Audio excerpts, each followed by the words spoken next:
जय रूप सनातन भट्ट रघुनाथ श्रीजीव गोपाल भट्ट दास रघुनाथ এই ছয় গোসাইয়ের করি চরণ বন্দন যাহা হইতে বিঘ্ন নাশ বিষ্ট পুরাণ সর্বশ্রোতা বৈষ্ণবের করি নমস্কার সবে পদ ধুলি দেহ মস্তকে নিয়মা মানসা কল্পতরুভ্যশ্চ কৃপা সিন্ধু ভয়েব চ পতিতানাং পাবনেভ্যো বৈষ্ণবেভ্যো নমো নমঃ গৌরবর্ণং সুদীর্ঘাঙ্গং শুক্লবাস সমাবৃতং দ্বিভুজং বরদো নিত্যং করুণাময় দৃশ্যকং রচিतं তিলকং ভালি পক্কবিম্ব ফলাধরং বদনে অমৃতভাসং কণ্ঠে চতুর্দশীমালিকা ধ্যায়েৎ শ্রী গুরুপাদ পদ্মং বিষ্ণুপাদ পরমহংস ষষ্ঠোত্তর শতশ্রী শিবাদ বন্দাস বাবাজি পরাভনগর নিবাসিনং ভজনিতাই গৌর রাধে শ্যাম জপ হরে কৃষ্ণ হরে রাম ভজনিতাই গৌর রাধে শ্যাম জপ হরে কৃষ্ণ হরে রাম ভজনিতাই গৌর রাধে শ্যাম জপ হরে কৃষ্ণ হরে রাম শ্রী গুরু রামদাস জয়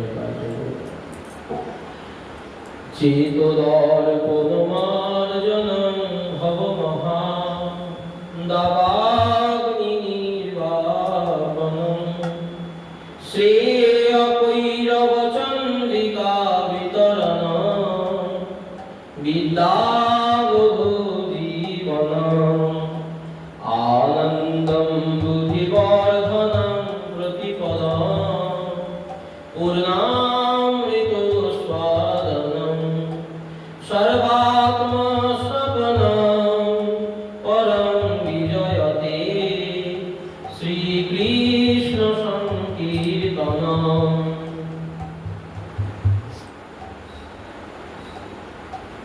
কলিযুগ পাবন অবতরী প্রেম পুরুষোত্তম দয়া ঠাকুর প্রাণ গৌর সুন্দর এই কলিযুগে পরম আরাধ্যতম ভগবান তাঁর শ্রী চরণ কমল বন্দনা পূর্বক সম্মুখস্থিত শ্রীমদ্ ভাগবত ভগবানের চরণ কমল বন্দনা পূর্বক প্রাণ প্রভু শ্রী নিতাই চাঁদ গৌর সুন্দরের চরণ বন্দনা পূর্বক উপস্থিত সকল সাধু গুরু বৈষ্ণব ভক্তমণ্ডলীর শ্রী চরণে জানাই অনন্ত কোটি দণ্ডবত প্রণতি। সকলের আপন আপন শ্রী গুরুপাদ তত্ত্বে যথাযোগ্য দণ্ডবত প্রণতি জ্ঞাপন করি। আজকে শুভ সন্ধ্যায় নিয়ম সেবা মাসে যে ভাগবতী কথা ভাগবতী বার্তা তার শুভ প্রারম্ভ। এই মাস হল কার্তিক মাস, সর্বোপরি দামোদর মাস। কেন না, এই দামোদর মাসে ভগবান দামোদর লীলা করেছিলেন। কি দামোদর লীলা? না, ননি চুরি করেছিলেন গোপাল। সেই ননি চুরি করার অপরাধে মা যশোমতী গোপালকে দড়ি দিয়ে বেঁধেছিলেন। আর দড়ি দিয়ে বেঁধেছিলেন বলে দাম মানে হলো দড়ি, উদর মানে হলো পেট। এই কোমরে দড়ি দিয়ে বেঁধেছিলেন বলে ভগবানের নাম হলো কি? দামোদর। সেই দামোদর মাস, এই মাসের একটি বিশেষত্ব আছে। কি বিশেষত্ব? না, সারা বছর আমরা যাই কিছু করে থাকি না কেন, এই দামোদর মাসটি যদি ঠিক পালন করতে পারি নিয়ম করে, তাহলে আমরা ভগবানের অহৈতুকী কৃপা ভক্তি লাভ করতে পারি। এই দামোদর মাস শুরু হয় কবে থেকে?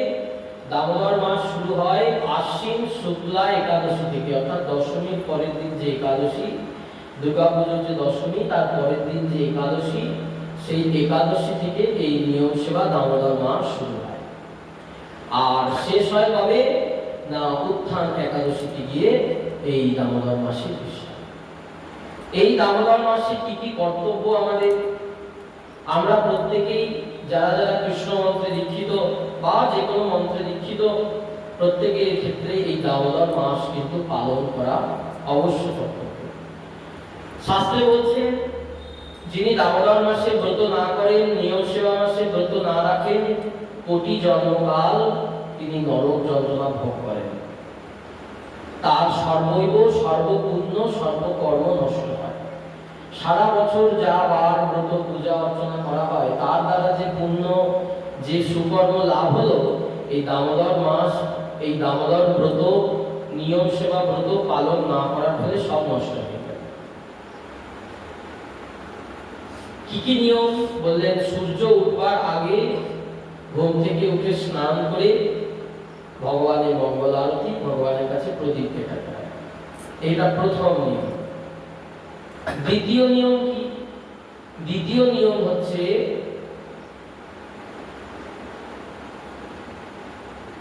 তুলসী গাছে জল দান, তুলসী অর্চনা এবং ভগবানের অর্চনা। 3 নম্বর নিয়ম হলো শুদ্ধ সাত্ত্বিক আহার, ন মাংস ভক্ষণে কার্তিকের মাসে। কার্তিক মাসে মাংস ভক্ষণ নিষেধ, অন্যান্য আমিষ জাতীয় বস্তু ভক্ষণ নিষেধ। যিনি কার্তিক মাসে আমিষ জাতীয় বস্তু গ্রহণ করে থাকেন তার অনন্ত জন্ম ধরে ভজন প্রত্যাবায় হয়। বললেন শত গয়া সাধ্য করেও তার মুক্তি হয় না যিনি কার্তিক মাসে মাংস আমিষ আদি গ্রহণ করেন। বললেন গয়া সাধ্য করলেও তার আত্মার উদ্ধার হয় না। তারপর বলছেন শুদ্ধ সাত্ত্বিক আহার গ্রহণ। তারপর নিয়ম করে দেবগৃহে সন্ধ্যাবেলায় যে প্রদীপ দান করলেন আপনারা, নিয়মিত 1 মাস ব্যাপী প্রদীপ দান, দামোদর ভগবানের উদ্দেশ্যে প্রদীপ দান। আর এই সাধু সঙ্গ, ভাগবত পাঠ শ্রবণ এবং গৃহে বসে নাম কীর্তন। এই হলো 5টি নিয়ম। কমপক্ষে 5টি, আছে তো 50টি, কিন্তু যেটুকু সংসারী লোকের পক্ষে করণীয় কর্তব্য তার মধ্যে 5টি অবশ্য কর্তব্য। এই দামোদর মাসের নিয়ম। তাই এই সেই দামোদর ব্রত, দামোদর মাস। সারা বছরে ভগবান একটা মাস অফার দেয়। মাঝে মাঝে দুর্গাপুজোর সময় অফার দেয় না, বলে ওই 500 টাকার শাড়ি 200 টাকায় পাওয়া যাচ্ছে। তখন সবাই ছুটছে পাড়ায়, যে কোনোদিন কাপড় কিনতে যায়নি সেও যাচ্ছে 500 টাকার শাড়ি যদি 200 টাকায় পায়। এইটাও ঠিক তেমনি সারা বছরে ভগবান এই একটা মাস অফার দিচ্ছেন যে অল্প কিছু নিয়ম কানুন যদি তুমি পালন করো তাহলে তোমার অচিরাত কৃষ্ণ ভক্তি লাভ। এটা হচ্ছে এই মাসের মাহাত্ম্য। আমরা প্রথমে যে শ্লোক আস্বাদন করলাম পাঠের শুরুতেই, চেতো দর্পণ মার্জনম ভব মহা দাবাগ্নি নির্বাহনম শ্রেয় কৈরব চন্দ্রিকা বিতরণম বিদ্যা বধূ জীবন আনন্দম বুদ্ধি বর্ধনম প্রতিপদম পূর্ণামৃত স্বাদনম সর্বাত্মস্নপনম পরম বিজয়তে শ্রীকৃষ্ণ সংকীর্তনম। এই শ্লোকটি কলিযুগের ভগবান চৈতন্য মহাপ্রভু তার শ্রীমুখে বলেছেন। এখন প্রশ্ন, এই যে ঘোর কলিযুগ, এই কলিযুগে ভগবানের অভাব নাই না, প্রচুর ভগবান, ঘরে ঘরে ভগবান, নতুন নতুন ভগবান অবতার। সকলেই বলে অবতার উনি অবতার, উনি ভগবান কলিযুগে। কিন্তু আসলে কলিযুগে যে কে ভগবান সেইটি আমাদের কথা। আমরা জানি না কলিযুগে কোন ভগবানের অবতার। কারণ সত্যযুগে কোন ভগবান হয়েছিলেন জানেন? হ্যাঁ, সত্যযুগে নারায়ণ। সত্যযুগের অবতার হলেন নারায়ণ, ভগবান নারায়ণ রূপে অবতার হয়েছেন। আরো অনেক অবতার আছে, কিন্তু মূল ভগবান হচ্ছেন নারায়ণ, চতুর্ভুজ নারায়ণ। ত্রেতা যুগে রামচন্দ্র, আর দ্বাপর যুগে কৃষ্ণ, আর কলিতে হচ্ছেন গৌরাঙ্গ মহাপ্রভু। যারা আপনারা তো জানেন, অনেক জায়গায় যাই কলি ভগবানকে সেটা বলতে পারে না। কে বলে এই অমুক ঠাকুর, কে বলে অমুক ঠাকুর, কলিযুগে অমুক বলেছে আমাদের কলিযুগে এই হচ্ছে অবতার। বলে না, কলিযুগাবতার একমাত্র কে? ভগবান শ্রীকৃষ্ণ চৈতন্য। বলে যে মুখের কথা বললে তো মেনে নেওয়া যাবে না, শাস্ত্র প্রমাণ চাই। বলে শাস্ত্র প্রমাণ দিয়েছেন। কি প্রমাণ দিয়েছেন? বলে মহাভারতেই আছে। মহাভারতে বলছেন আসন বর্ণাশ্রয় কলিযুগে ভগবানের যে বর্ণ হবে সুবর্ণ হেমাঙ্গ বরাঙ্গ চন্দনাঙ্গী, তার গায়ের বর্ণ কিরকম হবে? সুবর্ণ, সোনার বর্ণ। তার সারা অঙ্গে চন্দন লেপন করা থাকবে, এটাও বলে দিচ্ছে। গায়ের রংটা হবে ফর্সা, তার সারা গায়ে চন্দন মাখানো থাকবে। আচ্ছা, কলিযুগে বলতে এমন কোন ভগবান আছে যার গায়ের রং ফর্সা? অনেকেই আছে, যাদেরকে বলা হয় অমুক অবতার তমুক অবতার, কিন্তু তাদের গায়ে কি চন্দন লেপন আছে, তিলক অঙ্কন করা আছে? কিন্তু মহাভারতে বলছে, মহাভারতের মধ্যপর্বে খুঁজবেন পাবে বরাঙ্গ চন্দনাঙ্গী। কলিযুগে ভগবান কিরকম দেখতে হবে? এই প্রসঙ্গে রামচন্দ্রের বংশে একজন রাজা ছিলেন, পূর্বপুরুষ, তার নাম হচ্ছে নিমি রাজা। সেই নিমি রাজা সত্যযুগে প্রশ্নটা করেছেন, খুব ভালো করে শুনতে হবে। নিমি রাজা সত্যযুগে প্রশ্ন করেছেন। ভাগবতের 11 স্কন্ধে এই প্রসঙ্গটি বর্ণনা আছে। বলছেন, নিমি রাজার রাজসভায় 9 জন বড় বড় যোগীন্দ্র এসেছে।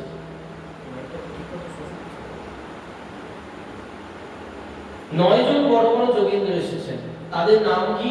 কবি, হরি, অন্তরিক্ষ, আবির্ভদ্র, প্রবুদ্ধ, পিপ্পলায়ন, দ্রুমিন, সমস, করভাজ।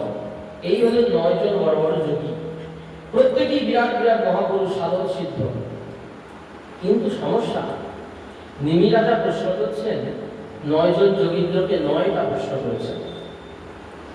শেষ যে যোগীন্দ্র করভাজ ঋষি, তাকে বলছেন, হে যোগীন্দ্র, আমি সমস্ত প্রশ্নের উত্তর জানলাম, শেষ আপনি বাকি আছেন, আপনাকে আমি কি প্রশ্ন করতে চাই? বলুন মহারাজ, আপনি কি প্রশ্ন করতে চান? হে যোগীন্দ্র, আপনি ত্রিকালজ্ঞ, ভূত, ভবিষ্যৎ, বর্তমান সব জানেন, সব দেখতে পারেন। তাহলে দয়া করে আপনি বলুন, আমরা জেনেছি সত্যযুগে ভগবান নারায়ণ অবতারে অবতীর্ণ হয়েছে, ত্রেতা যুগে রামচন্দ্র রূপে অবতীর্ণ হয়েছে, দ্বাপর যুগে কৃষ্ণ রূপে অবতীর্ণ হয়েছে, কিন্তু আগত কলিযুগে ভগবান কি রূপে অবতীর্ণ হবেন এবং সত্যযুগে মানুষ কি করলে ভগবানকে পেত? ধ্যান করলে। ধ্যান করলে ভগবানকে পেত। ত্রেতা যুগে কি করতে হতো? যাগ যজ্ঞ করলে ভগবানকে পেত। কৃতে যদ্ধায়তে বিষ্ণু ত্রেতায়াম যজতমখৈ দাপরে পরিচর্যায়। দাপর যুগে ভগবানের পরিচর্যা করলে ভগবানকে পাওয়া যেত। অর্চনা, পরিচর্যা, সেবা, ঠাকুর সেবা করলে। কিন্তু কলিযুগে কি হবে? তখন করভাজ ঋষি হেসে উত্তর দিচ্ছেন, মহারাজ, আমি একটি শ্লোক বলছি, তার প্রথম লাইনে আমি বলবো কলিযুগের ভগবান দেখতে কেমন হবে, এবং তার দ্বিতীয় লাইনে আমি বলবো কলিযুগের ভগবানকে কি করলে উপাসনা করা যাবে, কলিযুগের ভগবানের উপাসনাটা কেমন হবে, এই বলে উত্তর দিচ্ছেন। কি বলছেন? কৃষ্ণ বর্ণং তিসা কৃষ্ণম সাঙ্গপাঙ্গস্ত্র পার্ষদম যজ্ঞৈ সংকীর্তন প্রায়ৈ যজন্তি হি সুমেধসঃ। শুনুন মহারাজ, আমি আপনাকে সত্যি বললাম, তার প্রথম লাইনে আমি আপনাকে বলেছি কলিযুগের ভগবান দেখতে কেমন হবে। কেমন? কৃষ্ণ বর্ণম। কলিযুগের ভগবান কৃষ্ণ বর্ণম মানে কালো রঙের হবেন? বলেন না, কলিযুগের ভগবান হবেন কৃষ্ণ বর্ণয়তি যঃ কৃষ্ণ বর্ণ। কলিযুগের ভগবান হবেন যিনি মুখে সর্বদা কৃষ্ণ কৃষ্ণ কৃষ্ণ কৃষ্ণ বলবেন। প্রথম গুণ বলে দিচ্ছেন, কলিযুগের ভগবান মুখে কৃষ্ণ কৃষ্ণ বলবেন। তারপর বললেন তিসা। তিসা মানে গায়ের ত্বক। তিসা অকৃষ্ণ, অর্থাৎ গায়ের ত্বকের দ্বারা তিনি কালো হবেন না, মানে কি হবে? ফর্সা হবে। মুখে তিনি কৃষ্ণ বলবেন, তার গায়ের রংটি কেমন হবে? ফর্সা।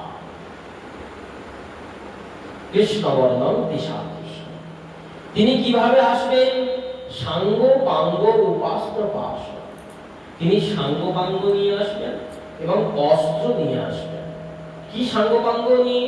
ওদের ওই যে চৈতন্য মহাপ্রভু এসেছেন, পঞ্চতত্ত্ব, দ্বাদশ গোপাল, 64 মহান্ত, অষ্টকবিরাজ সকলকে নিয়ে এসেছেন, সমস্ত সাঙ্গ পাঙ্গ নিয়ে আসলেন। আর অস্ত্র কি বলেন? সত্যযুগে নারায়ণের হাতে 4টে অস্ত্র ছিল, শঙ্খ চক্র গদা পদ্ম। ত্রেতা যুগে ধনুর্বাণ, দাপর যুগে কখনো গদা ধরেছেন, কখনো ধনুক ধরেছেন, কখনো বংশী ধারণ করেছেন। কুরুক্ষেত্র যুদ্ধে গদা ধারণ করেছেন, চক্র ধারণ করেছেন। কৃষ্ণের অস্ত্র ছিল। কিন্তু কলিতে ভগবানের কি অস্ত্র হবে?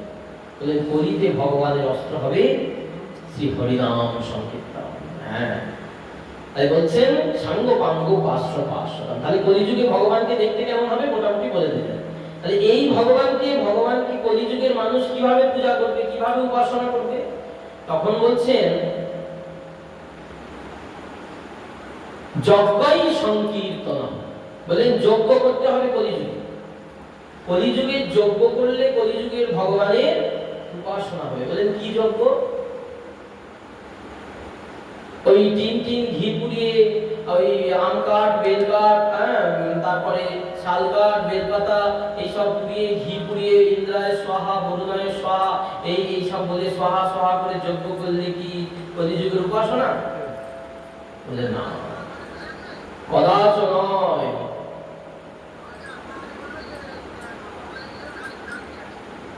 কলিযুগের একমাত্র উপাসনা কি না? বললেন যজ্ঞই সংকীর্তন। সংকীর্তন যজ্ঞে করে কৃষ্ণের আরাধন। এই হরিনাম সংকীর্তন যজ্ঞ করতে হবে কলিযুগে। নাম সংকীর্তন যজ্ঞ করো। এই নাম সংকীর্তন যজ্ঞের দ্বারা তবেই কলিযুগের উপাসনা হবে।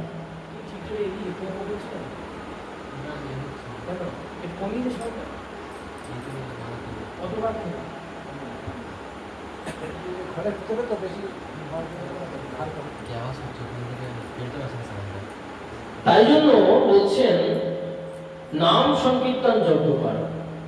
বলেন কিরকম নাম সংকীর্তন যজ্ঞ?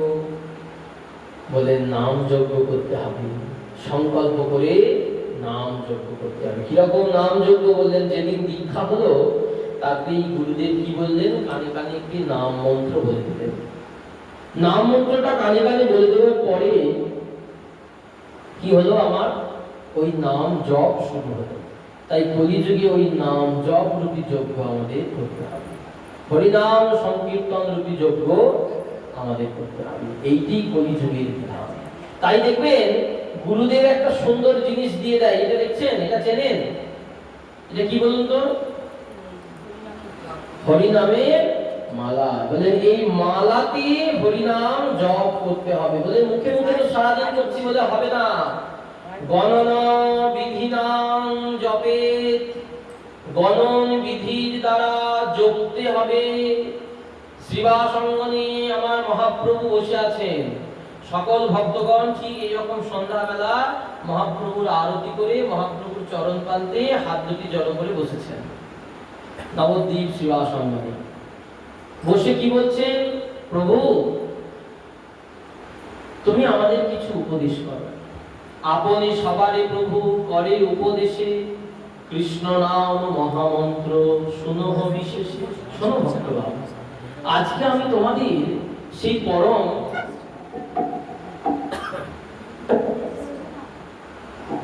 গোপনীয় বস্তু উপদেশ করব, পরম গুহ্যতম বস্তু উপদেশ করব। কি? হরে কৃষ্ণ কৃষ্ণ কৃষ্ণ হরে হরে, হরে রাম রাম রাম হরে হরে। প্রভু কহে কহিলাম এই মহামন্ত্র, ইহা গিয়া জপ সবে করিয়া নির্বন্ধ। কি বলছেন মহাপ্রভু? বাংলা কথা। প্রভু কহে কহিলাম এই মহামন্ত্র, এই হলো মহামন্ত্র। শোনো, এই মহামন্ত্র তোমরা কি করবে জানো? ইহা গিয়া জপ সবে, সকলে গিয়ে কি করবে? জপ করো, করিয়া নির্বন্ধ। নির্বন্ধ মানে কি জানেন? নির্বন্ধ মানে কি? অনেকে বলে নির্বন্ধ মানে ঘরের দরজা বন্ধ করে জপ। না, নির্বন্ধ মানে হলো সংখ্যা রেখে গুনে গুনে জপ করবে। বলে না, গুণে জপ করলে মহামন্ত্র ফল দেয় না। তুমি মুখে সারাদিন অনেক বলছো, এটাতে তোমার কাজ হবে না। গণন বিধির দ্বারা জপ করতে হবে। গণন বিধিনাং জপে, গুণে গুণে জপ করতে হবে। বলে এই জন্য গুরুদেব মালা দিলেন, তুমি মালাতে গুণে গুণে জপ করো। মালাতে সংখ্যা রাখা হয় না, সারাদিনে কত ফেরা মালা হচ্ছে, একটা করে গুটি টানছে, এই জন্য জপ করতে হবে। ইহা গিয়া যত সবে করিয়া নিবন্ধ, এতে করলে কি হবে? ইহা হইতে সর্বসিদ্ধি হইবে সবার, সর্বক্ষণ বলইতে বিধি নাহিয়া। বলেন এই নাম জপ করলে, এই মহামন্ত্র জপ করলে সর্বসিদ্ধি হবে, যা চাই তাই পাবে। ইহা হইতে সর্বসিদ্ধি হইবে সবার, সর্বক্ষণ বলইতে বিধি নাহিয়া। এই নাম সর্বক্ষণ, সর্বাবস্থায়, সব সময় বলো, কোন বিধি নিষেধ নাই নামে। কেন বিধি নিষেধ নাই? বললেন যদি বিধি নিষেধ থাকে তাহলে একে তো কলির জীব, তাদের তো সময়ের বড় অভাব। আবার যদি বিধি নিষেধ দেওয়া হয় তাহলে তারা আর হরিনাম করবে না। তাই বিধি নিষেধটা নামের উপর থেকে তুলে দিলেন। তারপর শ্রীবাস পণ্ডিত জিজ্ঞাসা করছেন, ও প্রভু, তুমি তো জপ কি করব সেটা বললে, কিন্তু কিটা কীর্তন করব সেটা তো বললে না। তখন প্রভু বলছেন, হরয়ে নম কৃষ্ণ যাদবায় নমঃ, গোপাল গোবিন্দ রাম শ্রী মধুসূদন। কীর্তন কহিনু এই তোমা সবাকারে, স্ত্রী পুত্র বাপে মিলি করো গিয়া ঘরে। কি করবে? স্ত্রী পুত্র বাপে মিলে ঘরে বসে করতে বলছে। বলেন একা একা ঘরের কোণে বসে বসে ভজন নয়, কলিযুগের ভজন হচ্ছে সকলকে নিয়ে ভজন, কেউ বাকি থাকবে না। স্ত্রী পুত্র বাপ 10-5 মিলে নিজের দ্বারেতে বসে কীর্তন করো। কেমন করে? বলেন হাতে তালি দিয়ে। শ্রীবাস পণ্ডিত জিজ্ঞাসা করছেন, প্রভু হাতে তালি দিয়ে কেন হরিনাম করব? বলেন হাতে তালি দিয়ে কেন হরিনাম করবে জানো? বলেন কোন গাছে যদি পাখি বসে থাকে, তার নিচে যদি আমরা হাতে তালি দিই কি হবে? পাখিগুলা গাছে থাকবে? সব ভয়ে উড়ে চলে যাবে। তেমনি কৃষ্ণ নাম করতে করতে যদি আমরা হাতে তালি দিই তাহলে আমাদের লাভ হবে। এই দেহরূপী বৃক্ষের মধ্যে যে 6টি পাখি বসে আছে, কাম ক্রোধ লোভ মোহ মদ মাৎসর্য, এই 6টি পাখি নামের ধ্বনিতে উড়ে চলে যাবে, আমার দেহ পবিত্র হবে। তাই বলছেন হাতে তালি দিয়ে হরিনাম করতে হবে। মহাপ্রভু বিধান দিলেন। তাই বলছেন এই হরিনাম কলিযুগের একমাত্র ভগবানকে ভজনা করার উপাস্য রাস্তা। যজ্ঞই সংকীর্তন প্রায়ই যজন্তি। বলেন কারা যাজন করবে? অনেক অনেক এখন বর্তমান দিনে ভজন ধারা বেরিয়েছে। কেউ বলছে ধ্যান করো, কেউ বলছে যজ্ঞ করো, কেউ বলছে বিড়বিড় করে কি সব মন্ত্র বলো। বলেন ও সব করে কলিযুগে কিচ্ছু হবে না। একমাত্র কলিযুগে কি করতে হবে? উচ্চ করি করো নাম সংকীর্তন, বদন ভরে হরি বল যদি জমের ভয় হবে না। দেখো দেখো জগাই মাধাই চাঁদ কাজী চাপাল গোপাল সকলে পেল উদ্ধার, আমি তো একা পড়ে রইলাম। হরিনাম করো, হরিনাম করো, উচ্চ করে নাম করো। একমাত্র নামই তোমাকে নামীর কাছে পৌঁছে দিতে পারবে, আর উপায় নাই। বলেন ছোট্ট শিশুটি যখন খিদে পায় সে খাওয়ার জন্য কি করে? মাকে ডাকে। মাকে ডাকে তো, মাকে কি বলে ডাকে? মা মা করে ডাকে তো, কাঁদে তো। তেমনি ভগবান তিনি অনন্ত জন্মের আমাদের পিতা, জগতের পিতা কৃষ্ণ। যে না ভজে বাপ পিতৃদ্রোহ পিতৃদ্রোহী পাতকী জন্মে জন্মে তা।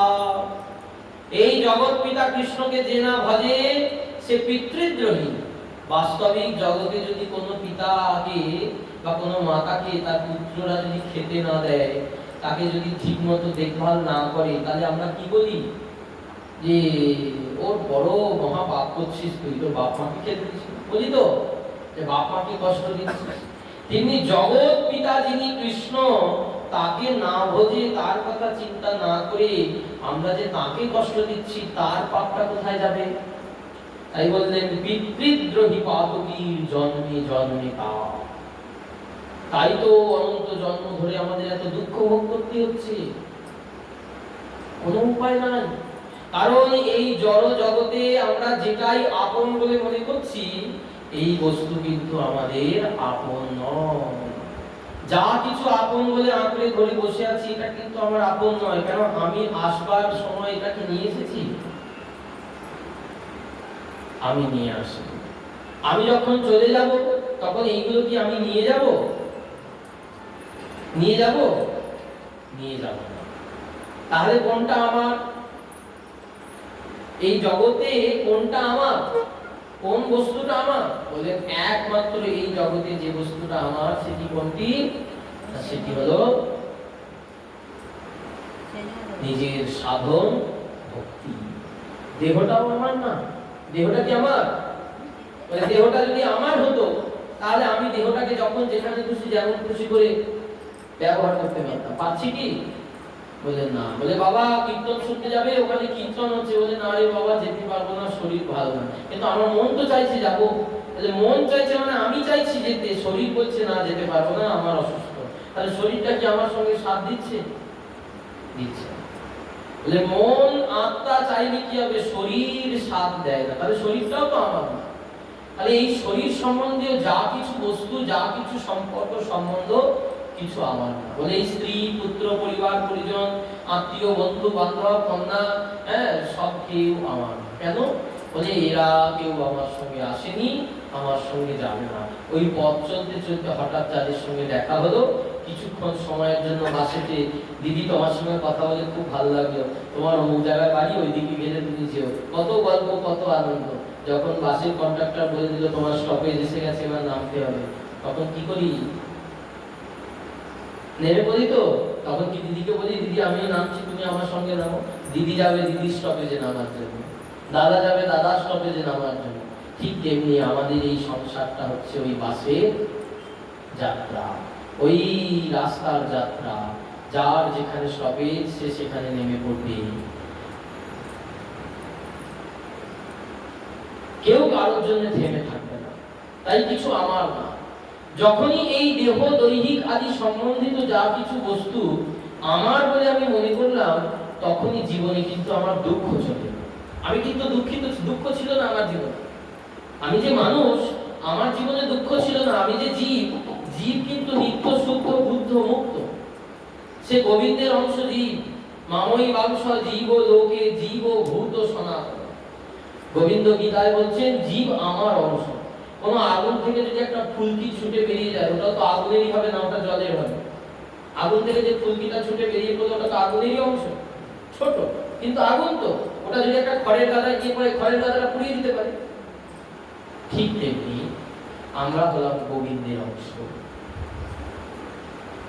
তাহলে যে গোবিন্দের অংশ আমরা, সেই গোবিন্দের অংশ হয়ে আমাদের জীবনে এত দুঃখ কেন? কারণ ভগবান তো আনন্দময়। তাহলে সেই আনন্দময় থেকে আমাদের সৃষ্টি, তাহলে আমরা এত দুঃখ পাই কেন? দুঃখ পাই তো নাকি? কষ্ট হয় তো? হ্যাঁ, সংসারে ত্রিতাপ জ্বালায় আমরা জ্বলছি। উপরে তাপ, নিচে থেকে তাপ, আর যেখানে বসে আছি সংসারে তাপ।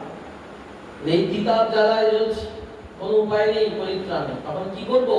বলেন সাধু গুরু বৈষ্ণবের কাছে যাও। সাধু গুরু বৈষ্ণব তোমাকে বাঁচার মন্ত্র শিখিয়ে দেবে। সাধু গুরু বৈষ্ণব তোমাকে সংসার জ্বালা থেকে মুক্ত হওয়ার মন্ত্র শিখিয়ে দেবে। সেই মন্ত্ররূপী ভেলা দ্বারা তুমি এই সংসারের জ্বালা থেকে মুক্তি পেয়ে শ্রী গোবিন্দ চরণে পৌঁছে যাও। এতদিন জীব মুক্ত ছিল, জীবের কোনো দুঃখ ছিল না। যেই জীব গোবিন্দ থেকে আলাদা হয়ে গেল, গোবিন্দের অঙ্গ থেকে পৃথক হয়ে গেল, তখন কি হলো? বলেন যতক্ষণ ওই ছোট আগুনের ফুলকিটা বড় আগুনের ভেতরে ছিল ততক্ষণ ওর নেভার ভয় ছিল না। কিন্তু যেই আগুন থেকে বেরিয়ে ছুটে বাইরে চলে এলো, অগ্নি বাতাসের একটা দমকা হাওয়াতে ফুলকিটা নিভে গেল। যেমন ধরুন সমুদ্রের অত জল, তার মধ্যে থেকে এক বিন্দু জল নিয়ে আপনি তীরে ফেলুন, জলটা দেখতে পাবেন? দেখতে পাওয়া যাবে জলের ফোঁটাটা? কেন? বালিতে সব টেনে। ঠিক তেমনি সমুদ্রের জল তো মরছে না, সমুদ্র বিরাট, আর ওই এক বিন্দু, ওটাও তো জল, ওর মধ্যে তো জলীয় সত্তা আছে, ওরও তো সংকেত এইটু। তাহলে ওই যে ছোট অংশটা, ওটা মায়া দ্বারা প্রভাবিত হয়ে যায়। তেমনি গোবিন্দের অংশ আমরা জীব, গোবিন্দ বড়, আমরা ছোট, কিন্তু আমরা মায়াতে মোহিত হয়ে গেছি, যার ফলে আমাদের জীবনে এত দুঃখ। এই মায়ার অন্ধকারে অন্ধ পাঁকে পড়ে আমরা জীবনে অশেষ দুঃখ ভোগ করছি। মনে করছি যে আমাদের বুঝি কত সুখ, কত ভালো, আমি বিরাট বড় 10 তলা বিল্ডিং এর উপরে আছি, বড় দামি খাটের উপর শুয়ে আছি, এসি ঘরে শুয়ে আছি, আমার বাড়ির বাইরে 4খানা গাড়ি দাঁড়িয়ে আছে, বিরাট বড় কোম্পানি, বিরাট বিরাট টাকা পয়সা ব্যাংক ব্যালেন্স। বলি এই সবে তোমার কিন্তু সুখ নাই, তুমি কিন্তু এই সবে সুখী নও। কেন? বলে ডাক্তার বাবু আমার ঘরে অনেক সোনা, কিন্তু সোনায় আমার অ্যালার্জি। তাহলে অত সোনা থেকে কি হবে? সোনা তো তুমি করতে পারলে না। ডাক্তার বাবু আমার অনেক টাকা, কিন্তু আমি হাঁটতে চলতে আর পারছি না, বয়সের ভারে শরীর নত হয়ে গেছে, কোমরে স্পন্ডাইলাইটিস, আর বসতে পারি না, সারাক্ষণ শুয়ে থাকি, ওই আমার শরীর বড় খারাপ। বলে তাহলে তোমার কি হলো? হলো না তো কিছু। বলে তাহলে এসব কিছু তোমার ভালো থাকার কারণ নয়, একমাত্র ভালো থাকার কারণ কোনটি? বলেন গোবিন্দ ভজন। তুমি যদি গোবিন্দ ভজন করো, আনন্দময়ের ভজন করো, তবেই তুমি আনন্দময় থাকতে পারবে। যারা কৃষ্ণ ভক্ত তারা দেখো কত আনন্দে আছে, কত আনন্দে করছে, তাদের জীবনে দুঃখ বলে কিছু না। কেন? তারা আনন্দময় ভজন করছে। যখনই আমরা গোবিন্দ থেকে আলাদা হয়ে যাব, সংসার তখন আমায় আষ্টপৃষ্টে বেড়ে ফেলবে, আর ফিরে যেতে পারবে। তাই কলিযুগ পাবন অবতার দয়ার ঠাকুর গৌর সুন্দর বললেন, এই কলিতে একমাত্র হরিনাম করতে হবে। কারা করবে? বলেন যজন্তি হি সুমেধস, যারা কলিযুগে সুমেধা, যারা কলিযুগে সুমেধা অর্থাৎ যাদের বুদ্ধিটা মাথায় আছে, তারা হরিনাম করবে, তারা মহাপ্রভুর দেওয়া ভজন করবে। আর যাদের বুদ্ধি হাঁটুতে, তারা করবে না। ভাগবত বিচার করে দিলেন এই জগতে তারাই সুমেধা, যারা হরিনাম আশ্রয় করবে।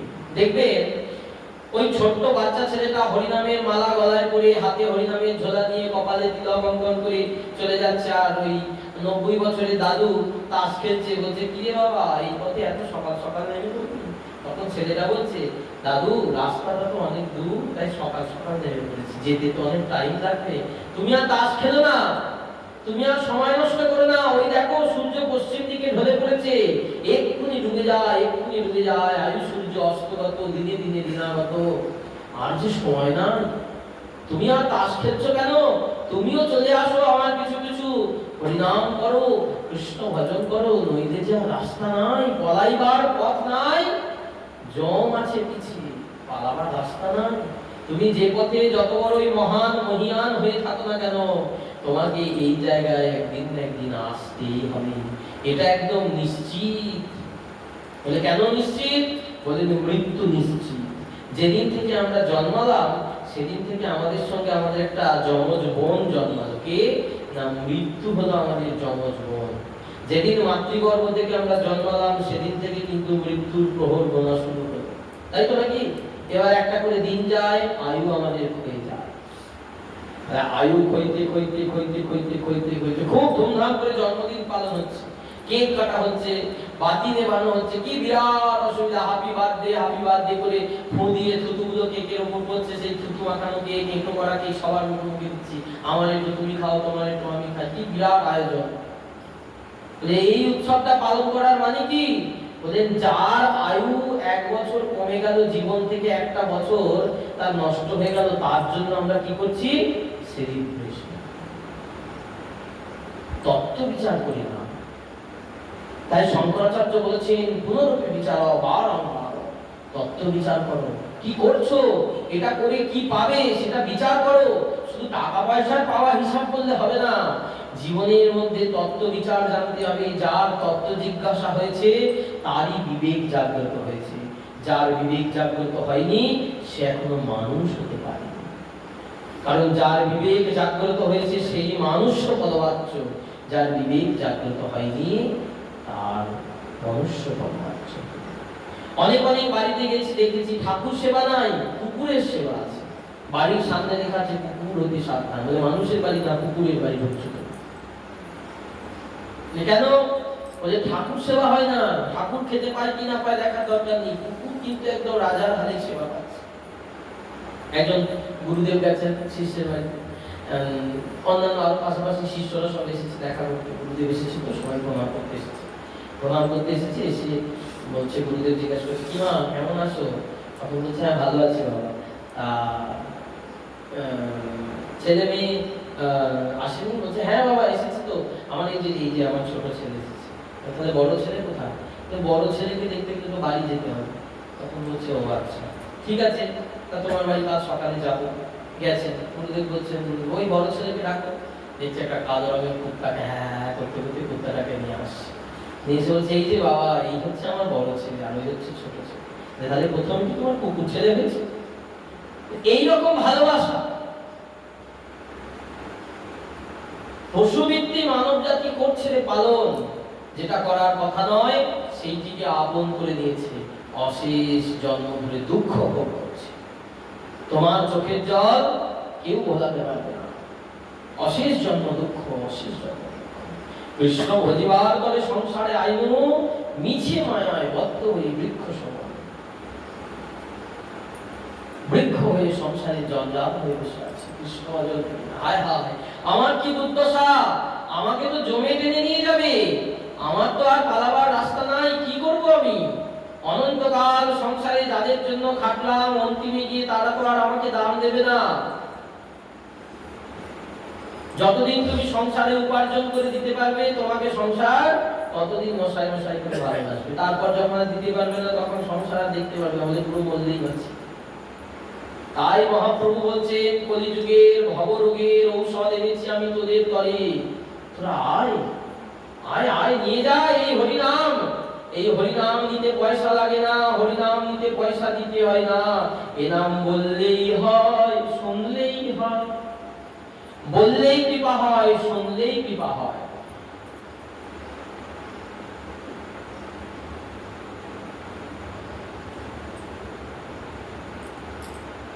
যেই জন জপে কৃষ্ণ তারে উপজয় ভাব, যে জন কৃষ্ণ নাম জপে তার কৃষ্ণে ভাব উপজয়।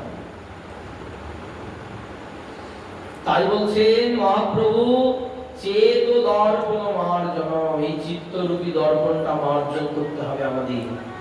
এই চিত্তরূপী দর্পণে অনন্ত জীবনের ময়লা পড়ে আছে, যার জন্য তো ওই বাড়িতে যে আয়নাটা আছে ওই আয়নাটাতে যদি এখন খুব নোংরা করে থাকে, আমি গিয়ে যদি দাঁড়াই আমার মুখটা কি দেখা যাবে? দেখতে পাবো আমার মুখটা? দেখতে পাবো। কেন? বলে অনন্ত জন্মে তুই তো ময়লা পড়ে আছে।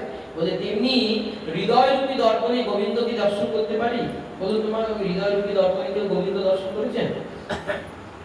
গোবিন্দ এসেছে হৃদয়ে? গোবিন্দ এসে দর্শন দিয়েছেন? যতক্ষণ না দিচ্ছেন ততক্ষণ বুঝতে হবে কি হৃদয় রূপী দর্পণটা এখনো মার্জন, এখনো পরিষ্কার করা হয়নি, আয়নাটা ময়লা পড়ে আছে, তাই তো গোবিন্দ দেখা যাচ্ছে না। তাই মহাপ্রভু নিজ মুখে বলছেন জীব চেত দর্পণ মার্জন, তোমার অন্তরে যে চিত্তরূপী আয়নাটা আছে ওইটা মার্জন করো। কি দিয়ে মার্জন করবে?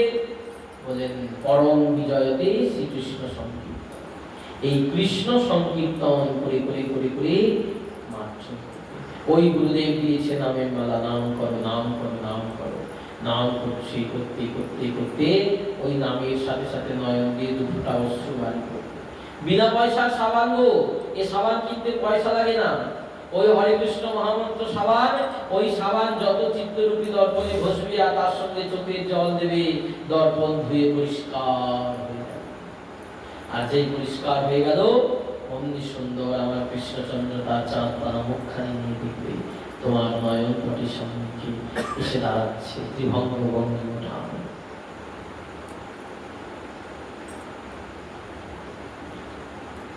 নাম করতে হবে, নামই একমাত্র পরম ধন।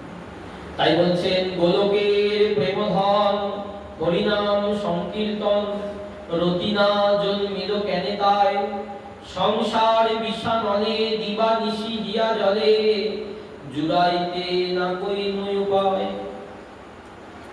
গোলকের প্রেমধন এই হরিনাম সংকীর্তন কোন কালে থাকেনি, কোন কালে কেউ পায় না। এই কলিযুগে, এর আগে 27টা কলিযুগ চলে গেছে, এইটা হলো 28তম কলিযুগ। এই 28তম কলিযুগে ভগবান চৈতন্য মহাপ্রভুর অবতার হয়েছে। এর আগে কোন কলিতে গৌর আসেনি, কোন কলিতে কৃষ্ণ গৌর হয়নি। এই 28তম কলিতে কৃষ্ণ গৌর হলেন। গৌর হয়ে এসে জীবকে হরি নামের সঙ্গে ভক্তি প্রেম মিশিয়ে দিলেন। এই হরি নাম এবং প্রেমের সাধনা আমাদের করতে হবে। এই সাধনাই একমাত্র আমাদের চিত্তকে, নিরপরাধ চিত্তকে, অপরাধরূপী চিত্তকে নিরপরাধ চিত্তে পরিণত করতে পারে। এবং চিত্ত যখন নিরপরাধ হবে, তখন নাম সংকীর্তনের সঙ্গে সঙ্গে প্রেম সঞ্জাত হবে। তাই এই নাম সংকীর্তন করতে গেলে সর্বপ্রথম আমাদের কি করতে বলছেন? বলছেন সর্বপ্রথম হলেন গুরু পদাশ্রয়। মা সবার গুরু দীক্ষা হয়েছে আপনাদের? কৃষ্ণ মন্ত্রে দীক্ষা হয়েছে? তাহলে বললেন দীক্ষা একমাত্র তাকেই বলে যদি সেটা বৈষ্ণবীয় দীক্ষা হয়, তবেই তোমার দীক্ষা হলো। দীক্ষা বৈষ্ণবীয় দীক্ষা যদি না হয়, 18 অক্ষরযুক্ত কৃষ্ণ মন্ত্র হতে হবে। আপনার যে মন্ত্র গুরুদেব দিয়েছে সেই মন্ত্রের মধ্যে 18টা অক্ষর থাকতে হবে। 18টা অক্ষরযুক্ত কৃষ্ণ মন্ত্র হতে হবে। সেই কৃষ্ণ মন্ত্র তবেই আপনি বৈষ্ণবীয় দীক্ষায় দীক্ষিত, নচে দীক্ষা হয়নি এখন। ও দীক্ষায় কাজ হবে না। তাই বললেন বৈষ্ণবীয় দীক্ষায় দীক্ষা, বলেন যার ফলে হয়নি তার কি হবে? বলেন পুনরায় গ্রাহেন বৈষ্ণবাদ গুরু, পুনরায় বৈষ্ণব গুরু করো। গুরু না করলে অনন্ত কোটি জন্ম বৃথা বিফলে কেটে যায়।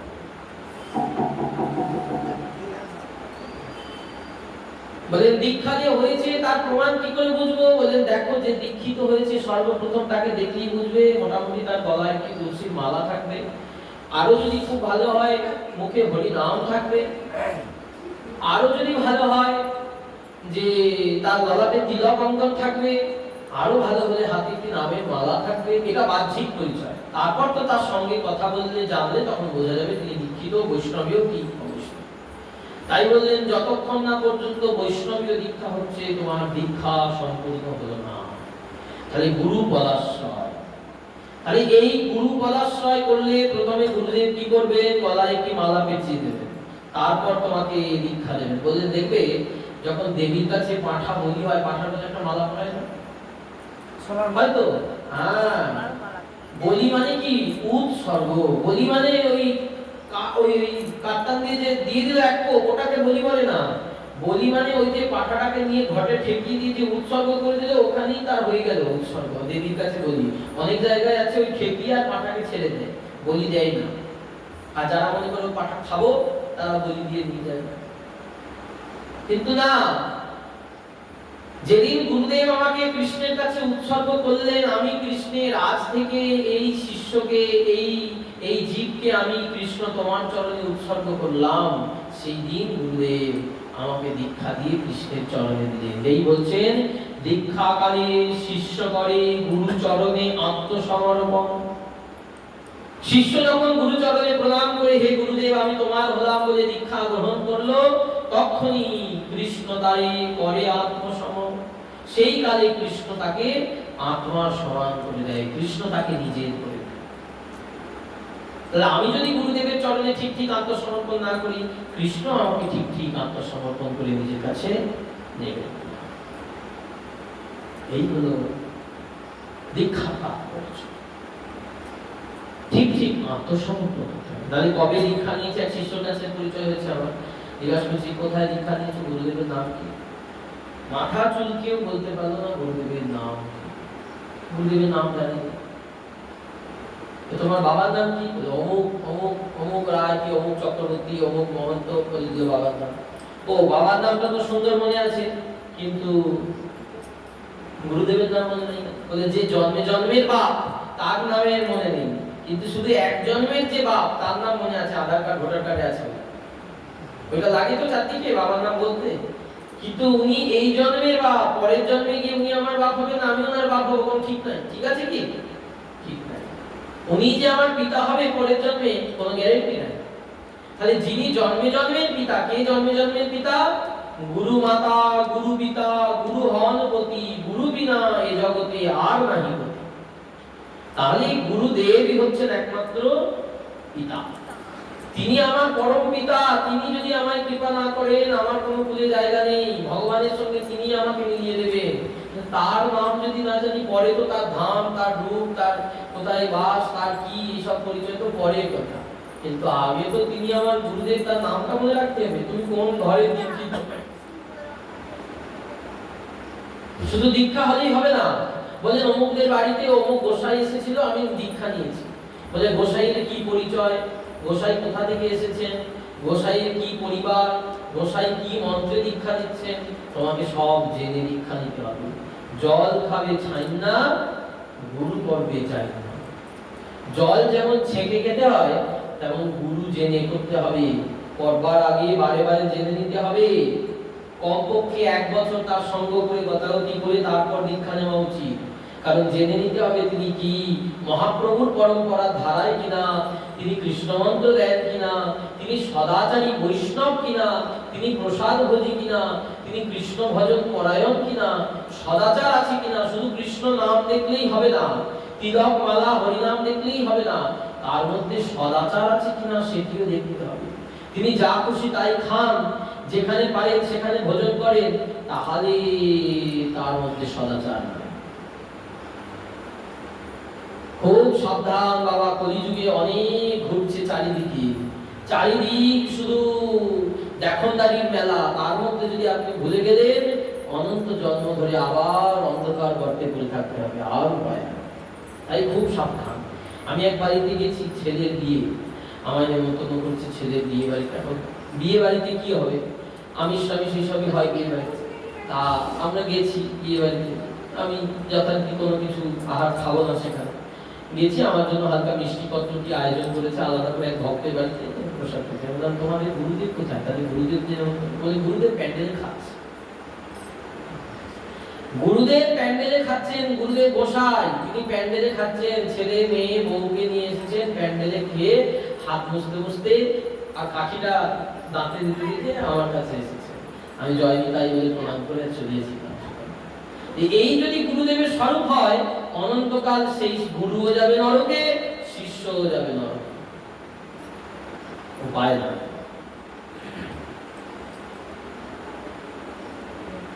এই রকম গুরু হতে সাবধান। এই জীবনে একটাই মিলেছে, আর মিলবে না। বহু কষ্টে একটা মনুষ্য দেহ, যদি সৎ গুরুর কৃপা না হয়, সৎ বৈষ্ণব গুরু যদি কৃপা না হয়, তাহলে কিন্তু আর জীবনে পথ না, আর রাস্তা নাই। আমাদের গুরু নীতি হচ্ছে গৌরাঙ্গের পথ, শঙ্করের পথ। আর সেই জন্য বলছেন যে একমাত্র বৈষ্ণবীয় দীক্ষাই দীক্ষা। এই জন্য গ্রাহয়ে বৈষ্ণবা, তাই প্রথমে হবে গুরু পদাশ্রয়। তাই গুরু পদাশ্রয় যখন হলো, এবার গুরুদেব কি করবেন? এবার গুরুদেব কি করবেন না, গুরুদেব শিষ্যকে ভজন শেখাবেন কাছে বসিয়ে। শোন, এই মন্ত্র, এই হরিনাম তোকে দিলাম, এই জপ করবি। তাহলে আদৌ শ্রদ্ধা, শ্রদ্ধার ফলে হলো গুরু সঙ্গ, সাধু সঙ্গ, গুরু পদাশ্রয়। তারপর শুরু হলো ভজন, ভজন শুরু হলো। ভজন করছে শিষ্য, ভজন করতে করতে করতে করতে অনন্ত জন্মে তার যত যত অনর্থ আছে সেই নিবৃত্তি হবে, অনর্থ নিবৃত্তি হবে। এক ব্যক্তি ট্রেনে যাচ্ছেন, তার সঙ্গে আমাকে দেখে তিনি আমার কাছে এসে বসে পরিচয় করছেন নিজে নিজে, জিজ্ঞাসা করছেন যে আপনি কোথা থেকে দীক্ষিত, আপনি কোথা থেকে কি করছেন, কি মন্ত্র আপনাদের, নানা রকম কথা জিজ্ঞাসা করছেন। জিজ্ঞাসা করতে করতে বলছেন, আচ্ছা আপনাদের যে এই ব্যাপার আছে নিরামিষ না খেলে নাকি ভগবানকে পাওয়া যায় না, তা এটা কোথায় কোন শাস্ত্রে বলা আছে? আমি বললাম কটা শাস্ত্র আপনার লাগবে আপনি বলুন, কতগুলো শাস্ত্র লাগবে? সব থেকে জনপ্রিয় শাস্ত্র ভগবদ গীতা, সেখানে বলা আছে নবম অধ্যায়ে পত্রং পুষ্পং ফলং তোয়ং যো মে ভক্তা প্রযচ্ছতি। পত্রং পুষ্পং ফলং তোয়ং, পত্র পুষ্প ফল আর জল আমাকে এর দ্বারা উপাসনা করবে। যো মে ভক্তা প্রযচ্ছতি তদাহং ভক্তি উপরিতম অস্নামি প্রয়তা। ভগবানকে পত্র পুষ্প ফল ফুল এইসব দিয়ে ভজনা করতে হয়, আহার করতে হয়। গীতায় এও বলা আছে 18তম অধ্যায়ে সাত্বিক আহার গ্রহণের কথা। সাত্বিক আহার কোনটা? বলে যা কিছু কৃষ্ণে নিবেদিত হবে সেই খাবার, সেই প্রসাদ গ্রহণ করবে। যৎ করসি যদস্নাসি যজ্জুহসি দদাসি যৎ তপস্যসি কৌন্তেয় তৎ কুরুষ্য মদর্পণম। হে অর্জুন, যৎ করসি তুমি যা কিছু করবে, যৎ অশ্নাসি, অশ্ন মানে খাওয়া, তুমি যা কিছু খাবে, যজ্জুহসি তুমি যা কিছু হোম করবে, দদাসি যৎ তুমি যা কিছু দান করবে, যৎ তপস্যসি কৌন্তেয় তুমি যা কিছু তপস্যা করবে, তৎ কুরুষ্য মদর্পণম তুমি সব কিছু আমাকে অর্পণ করে করবে। তাহলে কি হবে? তার মধ্যে যে দোষ আছে সেটি আমি হরণ করে দেব, তোমাকে সেটি করে দেব প্রসাদ। বলে যখন হাঁড়িতে চালটা ফুটছিল তখন তাকে আমরা কি বললাম? ভাত, অন্ন। আর যেই থালায় সাজিয়ে তুলসী দিয়ে ভোগ ঘরে ঢুকে গেল, তারপর ভোগ ঘর থেকে বেরিয়ে এলো, তখন সেটার নাম হয়ে গেল কি? প্রসাদ। বলে কেন তখন আর ভাত বলছে না কেন? বলে অন্ন প্রসাদ, ডাল প্রসাদ, ভাজা প্রসাদ, লাবড়া প্রসাদ, তাই তো, চচ্চড়ি প্রসাদ, চাটনি প্রসাদ, সবের শেষে কিন্তু যুক্ত হয়ে গেল প্রসাদ। প্রকৃষ্ট রূপে কৃপা কার্বাঙ্গ প্রসাদ, ওর মধ্যে ভগবানের কৃপা। তাই প্রসাদ যে পায় সে ভগবানের কৃপা প্রকৃষ্ট রূপে পায়।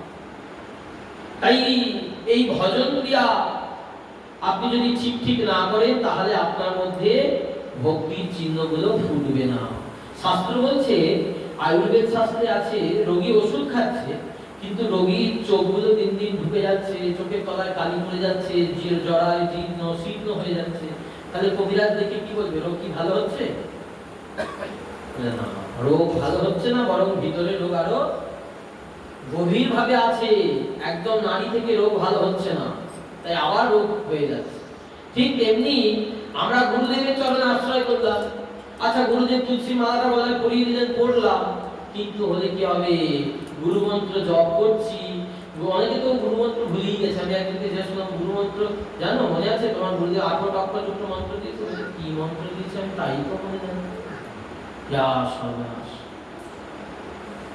এবার কি হবে? 18টা অক্ষরযুক্ত মন্ত্র দিয়ে সেখানে তার মনে নাই। গুরুদেবই জানেন, তার গুরুদেব জানেন তার গতি কি হবে। তাই এই হচ্ছে পরিস্থিতি। তাই বলছেন গুরুদেবের চরণ আশ্রয় করে ঠিক ঠিক ভজন করে যদি মুখে লাবণ্য না ফোটে তাহলে জানতে হবে রোগ এখনো ভিতরে আছে।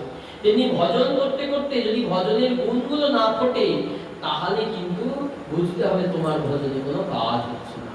ভজন করে এখনো যদি অমেধ্য ওই নিষিদ্ধ বস্তু আহার করতে ইচ্ছা হয়, এখনো যদি ওই হরিভক্ত হরিনাম ভাগবত পাঠ কীর্তন এসবের প্রতি রুচি না হয়, তাহলে জানবে এখনো মায়া ব্যাধি ঘটেনি, এখনো মন্ত্র ঠিক ঠিক জপ হচ্ছে না, এখনো কাজ হয়নি।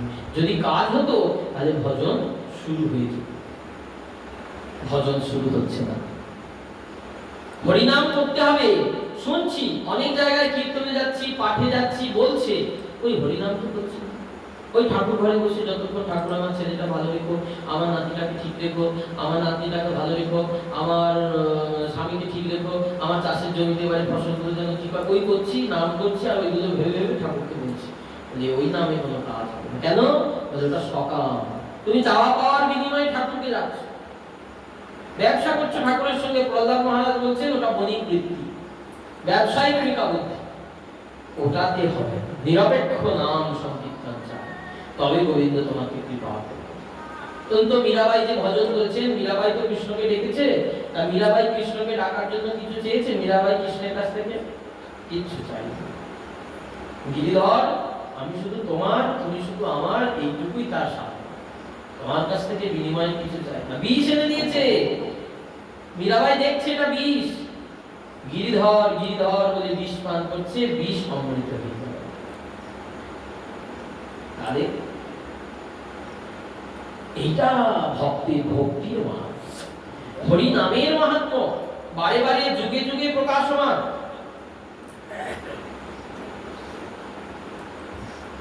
তাই শ্রদ্ধা আমাদেরকে সাধু সঙ্গে নিয়ে যায়। সাধু সঙ্গ আমাদের ভজন ক্রিয়া করা, সাধু সঙ্গে ভজন ক্রিয়া। ভজন ক্রিয়ার পরে কি হয়? অনর্থ নিবৃত্তি। ঠিক ঠিক যদি অনর্থ নিবৃত্তি হয়, বলে যাদের ঠিক ঠিক অনর্থ নিবৃত্তি হয়েছে, দেখুন তারা বৈষ্ণবের সাজে সেজে গেছে, তাদের সাজ হয়ে গেছে বৈষ্ণবের মতো। দেখে যেন মনে হয় যেন ভগবানের সেবক। যে কোটির উকিল, তাকে দেখলে মনে হয় কোটির উকিল। কেন? কালো কোট পরে আছে, বড় একদম কাঁধ থেকে পা পর্যন্ত। এখন একটা লুঙ্গি আর স্যান্ডো গেঞ্জি পরে কেউ যদি কোর্টে চলে যায় কোনো উকিল, তাকে কি কোর্টে ঢুকে কাজ করতে দেবে? ঠিক তেমনি ভগবত ভক্ত হতে গেলেও ভগবত ভক্তির মতো সাজ সজ্জা বেশভূষা আছে। তাই ভগবত ভক্তির মতো সাজতে হবে।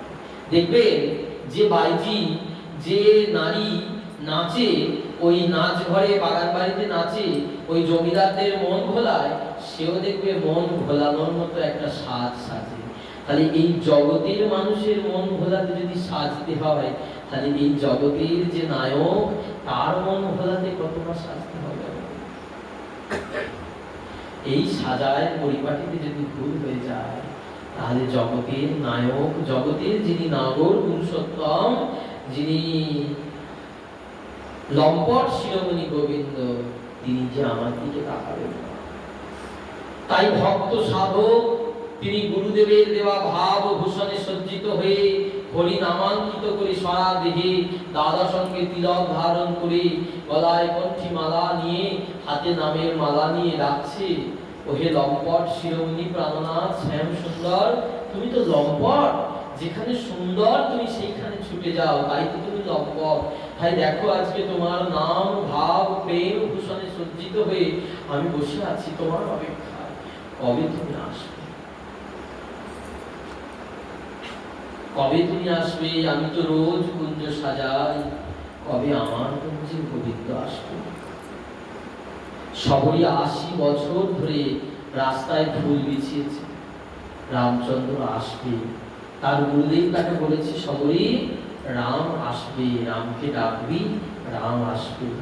তা রাম আসবে বলেছেন গুরুদেব, সেই কথা শুনে, সেই কথায় বিশ্বাস রেখে ওই ৬ বছর বয়স থেকে শবরী ৮০ বছর বয়স পর্যন্ত রোজ রাস্তায় ফুল বিছিয়েছে।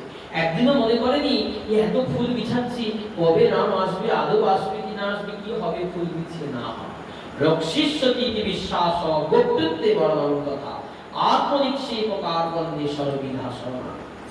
শরণাগতির একটি লক্ষণ আছে, রক্ষিষ্যতি ইতি বিশ্বাস, সুদৃঢ় বিশ্বাস করি, কায় মনোবাক্যে বিশ্বাস করে ভজন করতে হবে। কৃষ্ণ কৃপা করিবে, কৃপা আমার।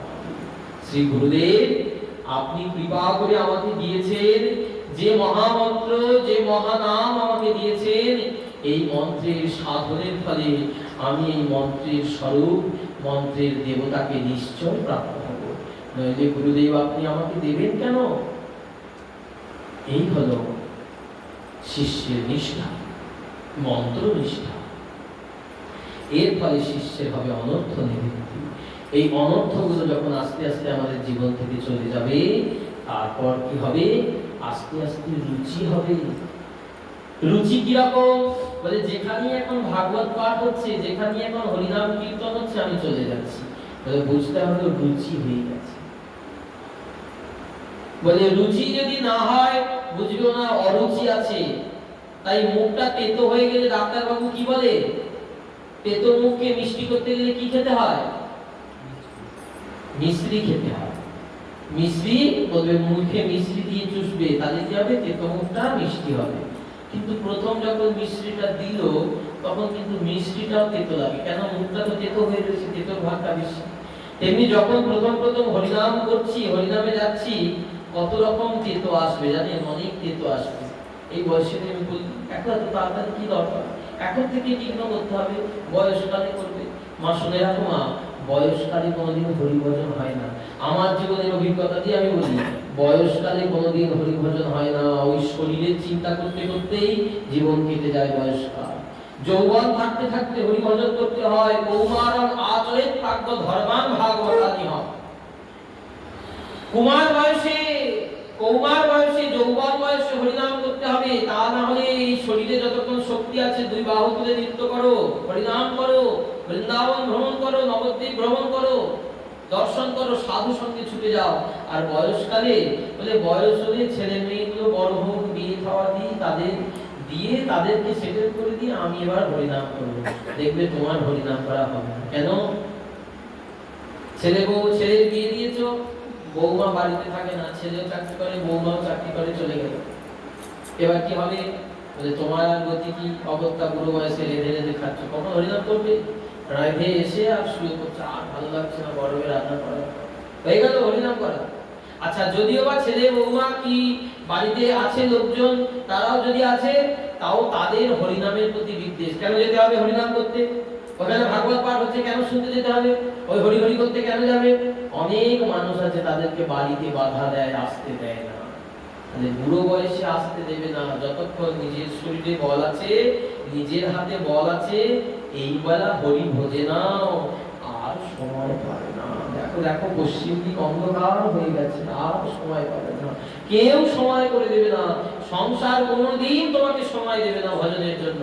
চিরকাল সংসার তোমাকে মায়ার বন্ধনে বেঁধে রাখবে, কে কোনোদিন দেবে না সংসার তোমাকে। তোমাকে সংসারকে ফাঁকি দিয়ে ভজে দিতে হবে। যাদের জন্য আজকে তুমি ভজনটা বন্ধ রাখছো, তারাই একদিন তোমাকে ফেলে দেবে, তখন আর তোমার যাওয়ার কোনো জায়গা থাকবে না। এই কুলো গেল, অকুল গোবিন্দ গেল, আর কি করবে? আর তো রাস্তা নেই। তাই এখনো জানিয়া সম্বন্ধ করো, নইলে হইবে বিষমুখী। তাই বলছেন, আরে রে অবোধ মন, আর হরি নাম বলবি কবে? আরে রে অবোধ মন, আর হরি নাম বলবি কবে? আরে রে অবোধ মন, আর হরি নাম বলবি কবে? ভাবিতে গণিতে রে মন, ভাবিতে গণিতে, ওরে ভাবিতে গণিতে রে মন, ভাবিতে গণিতে, ওরে দিনে দিনে দিনে পুরাবে। আরে রে আর হরি নাম বলবি কবে? আরে রে আর হরি নাম বলবি কবে? দেহের বাতি এই দুই নয়ন, তাতে করো দিগদর্শন। দেহের বাতি এই দুই নয়ন, তাতে করো দিগদর্শন। প্রবল হইলে সেই কার পবন, প্রবল হইলে জ্বালা বাতি নিভে যাবে। আরে রে আর হরি নাম বলবি, ওরে আরে রে আর হরি নাম বলবি কবে? যদি বলো বন্ধু জানে, নাম শোনাবে সেই নিদানে। যদি বলো বন্ধু নাম শোনাবে সেই নিদানে। যদি বলো বন্ধু জানে, নাম শোনাবে সেই নিদানে। যদি বলো বন্ধু নাম শোনাবে সেই নিদানে। শুনতে পাবিনে পাবিনে মন, শুনতে পাবিনে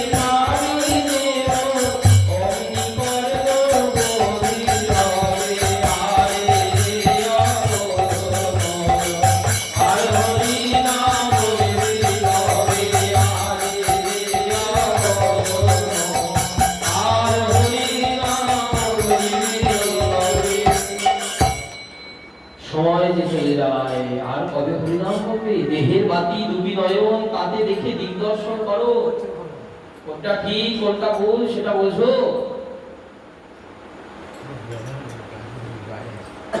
প্রবল হইলে সেই কাল পবন, যেদিন মৃত্যুরূপী পবন প্রবল হয়ে ধেয়ে আসবে, তোমার জ্বালা বাতি নিভে যাবে। এই দেহে যে বাতি জ্বেলেছে, যার জন্য এত হম্বিতম্বি, যার জন্য এত তর্জন গর্জন, সব নিভে যাবে।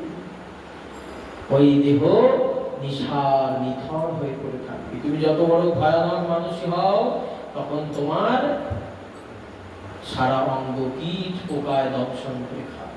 শিয়াল কুকুরে খাবে ছিঁড়ে যদি ফেলে দেয় এই দেহ, কিছু দাম নাই।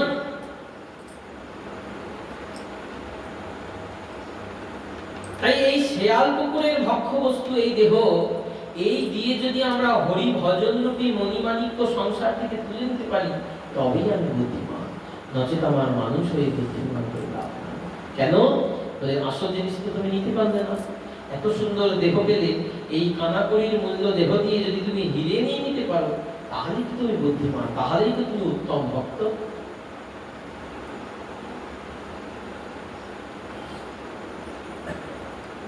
তাই বলছেন, যদি বলো বন্ধুজনে নাম শোনাবে সেই নিদানে, বলে মৃত্যুকালে যে হরিনাম করে সে গোবিন্দ চরণ প্রাপ্ত হয়। বলে তাহলে মরার সময় ছেলেগুলোকে বলে যাবো যে আমি যখন মরে যাবো, আমার কানের কাছে একটা হরিনামের দল নিয়ে এসে নাম করতে, তাহলে নাম শুনতে শুনতে মরে যাবে। বলে না, যদি বলো বন্ধুজনে নাম শোনাবে সেই নিদানে, সেই নিদান কালে যদি বলো বন্ধুজন নাম শোনাবে, তখন শুনতে পাবিনি আর পাবিনি শুনতে, অমনি অর্গবধির হবে। সারা বছর পড়াশোনা না করে পরীক্ষার আগের দিন পড়ে কি কেউ পাস করতে পারে? পারে না, পাস করতেই পারবে না।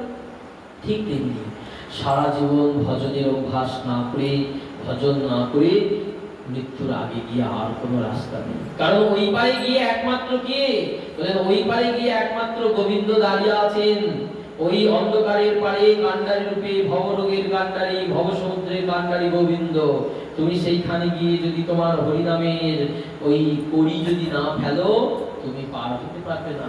ওখানে গিয়ে জিজ্ঞাসা করবে, এখানে যেমন জিজ্ঞেস করে, দাদা তোমার কত লক্ষ টাকা, কত লক্ষপতি তুমি? বলে আমার এত লক্ষ আছে অ্যাকাউন্টে, এত লক্ষ টাকার আমার প্রপার্টি, এত লক্ষ টাকার সম্পত্তি। তাহলে ওই পারে যখন যাবে, এপারের সম্পত্তি কাজে লাগবে? এপারের সম্পত্তি কিছু নিয়ে যাবে? এই চাপাড়াঘাটে এখানে একটি গল্প ঘটেছিল। একটি ব্যক্তি বিরাট বড় লোক, প্রচুর বড় লোক, ছেলে পুলেদের সঙ্গে ব্যবসা পাতি নিয়ে অশান্তি হয়েছে। তা সে ব্যক্তি গলায় দড়ি দিয়ে মারা যাবে। গলায় দড়ি দিতে গেছে, কোমরে 1 লক্ষ টাকা বেঁধে নিয়ে গলায় দড়ি দিয়েছে, 1 লক্ষ টাকা নিয়ে যাবে। তাহলে ভাবুন মানুষের বুদ্ধি কোথায়। 1 লক্ষ টাকা কি নিয়ে যাবে? মানে যেখানে জিনিস সেখানে পড়ে থাকবে, তুমি তো চলে গেলে, তোমার 1 লক্ষ টাকা কোমরে বাঁধা লাগবে। তোমার কিচ্ছু যাবে না, যাবে কোনটি? ওই হরি নাম কি যাবে সঙ্গে। তাই এখনো সময় আছে, নামের মালা নিয়ে জপ করতে শুরু করে দাও। সারাদিনে 1/2 ঘন্টা হলেও জপ করো, না হলে আর যে রাস্তা নাই। জপাত সিদ্ধি, জপাত সিদ্ধি, জপাত সিদ্ধি নিরন্তরম। নিরন্তর নিরন্তর নিরন্তর জপ করো, সারাক্ষণ সর্বক্ষণ বলইতে বিধি না। আর যে রাস্তা নাই, কোন দিকে যাবে? এই হরিনামই একমাত্র কলিযুগের ভজন। কলিযুগে আর কোনো রাস্তা নাই। বলে কেন? কলিযুগে ধ্যান করলে কাজ হবে না? বলে না, কলিতে ধ্যান করবে কি করে? বলে 5 মিনিট মনটা এক জায়গায় স্থির হয় না।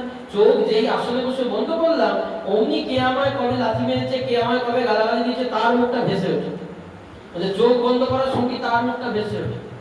তাহলে কি করে ভজন হবে? ভগবানের মুখ ভেসে ওঠার কথা। যার সঙ্গে যা আমার পেঁচাল হয়েছে সব তার মুখগুলো ভেসে উঠছে। তারপর আমরা সংসারী মানুষ, এই সকালবেলা কোন রকমের ছেলে পুলেদের স্কুল পাঠিয়ে দিয়ে একটু ঠাকুর সেবা দিতে বসেছি, বাস মাঠ থেকে এসে বললো কই গো খেতে দাও, হয়ে গেল জব। কি করে হবে? এত ব্যস্ত, এত কলিতে মানুষের আয়ু কম, তাহলে এর মধ্যে মানুষ কিভাবে করবে? তাই জন্য চৈতন্য মহাপ্রভু বললেন সর্বক্ষণ বলো, কাজ করতে করতে নাম করো। তুমি সকালবেলা ঝাঁট দিচ্ছ, ঘুম থেকে উঠে বাসি ঘরে, তা বাসি ঘরে ঝাঁট দিচ্ছ, ঝাঁট দিতে দিতে বলো ভজ গৌরাঙ্গ কহ গৌরাঙ্গ লহ গৌরাঙ্গে নাম রে, ভজ গৌরাঙ্গ কহ গৌরাঙ্গ লহ গৌরাঙ্গের নাম এবার যে জনা গৌরাঙ্গ ভজে সে হয় আমার প্রাণে রে। যে জনা গৌরাঙ্গ ভজে সে হয় আমার প্রাণে। আরে ভজ গৌরাঙ্গ কহ গৌরাঙ্গ লহ গৌরাঙ্গের নাম রে। ভজ গৌরাঙ্গ কহ গৌরাঙ্গ লহ গৌরাঙ্গের নাম রে। একবার দিন গেলে হা গৌরাঙ্গ যে বলে একবার রে সে যেন আমার হয় আমি হই তার রে। ভজ গৌরাঙ্গ কহ গৌরাঙ্গ লহ গৌরাঙ্গের নাম রে। একবার গৌরাঙ্গ ভজিলে গৌরাঙ্গ জ্যোতিরে হয় দুঃখের অবসান রে। গৌরাঙ্গ ভজিলে গৌরাঙ্গ জ্যোতিরে হয় দুঃখের অবসান রে। এবার ভজ গৌরাঙ্গ কহ গৌরাঙ্গ লহ গৌরাঙ্গের নাম রে। ভজ গৌরাঙ্গ কহ গৌরাঙ্গ লহ গৌরাঙ্গের নাম রে। ভজ গৌরাঙ্গ কহ গৌরাঙ্গ লহ গৌরাঙ্গের নাম রে। হবে না? শান্তি দিতে হরিনাম হবে তো? হ্যাঁ, সুন্দর রুটি করছো সন্ধ্যাবেলা বসে বসে, ভালো করে দেখিয়ে দিচ্ছি প্রসেসটা শিখে নাও। এই যে সুন্দর করে রুটি করছো, আর রুটি করতে করতে আটা মাখাচ্ছ, আটা মাখাতে মাখাতে হরিনাম করো। আটা মাখাতে মাখাতে হরিনাম করো। সন্ধ্যাবেলা সন্ধ্যা আরতি কীর্তন আছে। আচ্ছা, সন্ধ্যা আরতি কীর্তন যদি না হয় আরো অনেক সুন্দর সুন্দর কীর্তন আছে। জয় রাধা মদন মোহন রাধা মদন মোহন রাধে। জয় রাধা মদন মোহন রাধা মদন মোহন রাধে। তুমি সনাতনের প্রাণধন হে। জয় রাধা মদন মোহন রাধা মদন মোহন রাধে। সনাতনের প্রাণধন হে। জয় রাধা মদন মোহন রাধা মদন মোহন রাধে। জয় রাধা গোপীনাথ রাধা গোপীনাথ রাধে। জয় রাধা গোপীনাথ রাধা গোপীনাথ রাধে। তুমি মধু পণ্ডিতের প্রাণধন হে। জয় রাধা গোপীনাথ রুটি বানানো চলছে। গোপীনাথ রাধে। জয় রাধা গোপীনাথ রাধা গোপীনাথ রাধে। গোবিন্দের প্রাণধন হে। জয় রাধা গোবিন্দ রাধা গোবিন্দ রাধে। রূপ গোস্বামীর প্রাণধন হে। জয় রাধা গোবিন্দ রাধা গোবিন্দ রাধে। জয় রাধা গোবিন্দ রাধা গোবিন্দ রাধে। হবে না? তাহলে হাতে কাম মুখে নাম, মুখে নাম করো হাতে কর্ম করো, মনটা গোবিন্দ চরণে রাখো। কলিযুগে এইভাবেই ভজনে তুমি উদ্ধার হয়ে যাবে। তোমাকে আলাদা করে বসতে হবে না। হ্যাঁ, বসবে সময় করে, সংসারের কাজ সারা হলো, এবার গুরুদেব দিয়েছেন নাম মন্ত্র জপ করো, নাম করো, মালা করো, এবার বসে করো। কিন্তু সারাদিন চলতে ফিরতে উঠতে বসতে কি হবে? নাম ভুললে হবে না। স্মর্তব্য সততং বিষ্ণু বিস্মর্তব্য না জাতি। বলে এইভাবে যে ব্যক্তি সংকীর্তন করে, এইভাবে যে ব্যক্তি কীর্তন করে তার একটা পুণ্য হয়। কীর্তন করার ফলে তো একটা পুণ্য হচ্ছে, আর এইভাবে কীর্তন করার ফলে আরেকটা পুণ্য হয়। বলে কিরকম? বলে আপো জপিলে সে কৃষ্ণ নাম আপনার করে, উচ্চ করি করিলে পরম উপকার করে। বলে তুমি মালা নিয়ে বসে বসে যখন জপ করছো ওটা তুমি নিজের জন্য করছো, হ্যাঁ, আর যখন উচ্চ স্বরে তুমি গুনগুন করে কীর্তন করছো বা একটু বলে বলে নাম করছো, তখন কি হচ্ছে?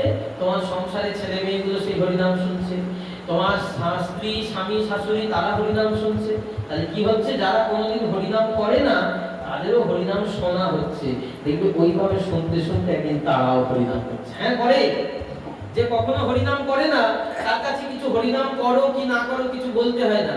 তুমি বসে বসে তার পাশে হরিনাম করো, 10 দিন 15 দিন 1 মাস 2 বছর 5 বছর পর সেও হরিনাম করবে। নামের এটাই স্বভাব, যেই জন জপে কৃষ্ণে তার উপজয় ভাব। এ নাম বললেই হয়, শুনলেই হয়। তারপরে এই যে গাছপালা সাগর জঙ্গল যত কিছু আছে, কীট পতঙ্গ, এরা তো কেউ হরিনাম করতে পারে না। তোমার মুখের হরিনাম শুনে এরা উদ্ধার হয়ে যায়। তাহলে এরা তোমাকে কি আশীর্বাদ করবে যে ওর মুখে হরিনাম শুনে আমরা কৃষ্ণ চরণ পেলাম, ও পাবে না? তাহলে তুমি একা হরিনাম করে কত সুকৃতি, কত ভালো কাজ করছো।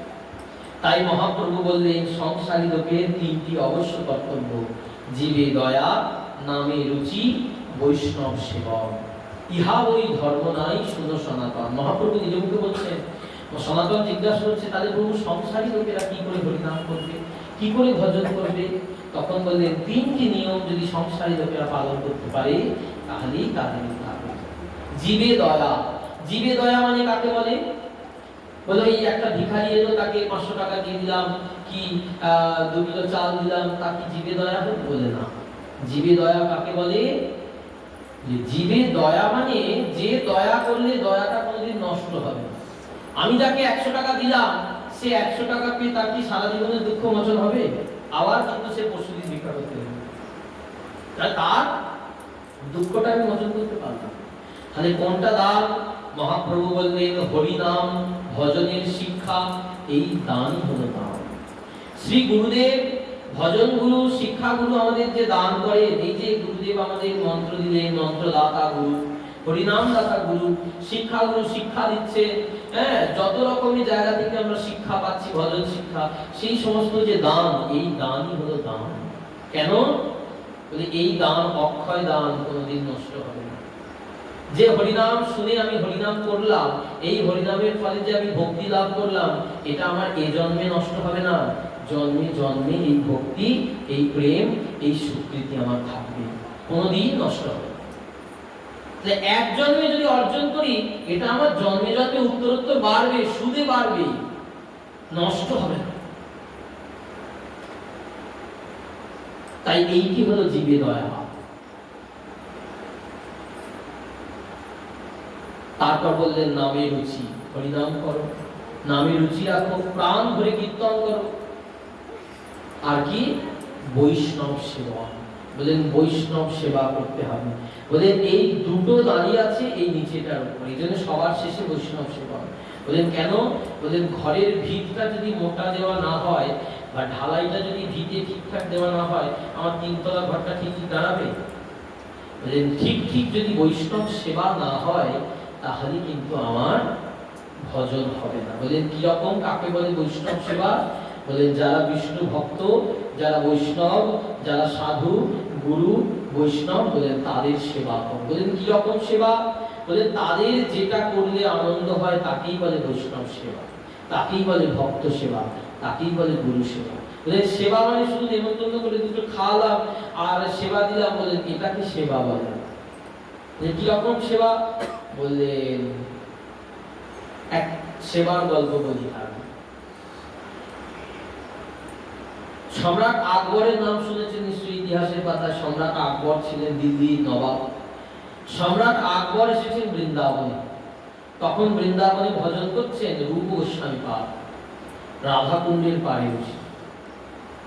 তা রাধাকুণ্ডের পাড়ে বসে রূপ গোস্বামী পাদ ভজন করছেন। সেখানে সম্রাট আকবর এসে বলছেন, আপনার মহিমা অনেক শুনেছি, চারিদিকে আপনার মহিমা, সকলে আপনার জয়গান করে। তা আমার বড় ইচ্ছা সাধুকে কিছু সেবা করব। সম্রাট আকবর তিনি জাতিতে কি?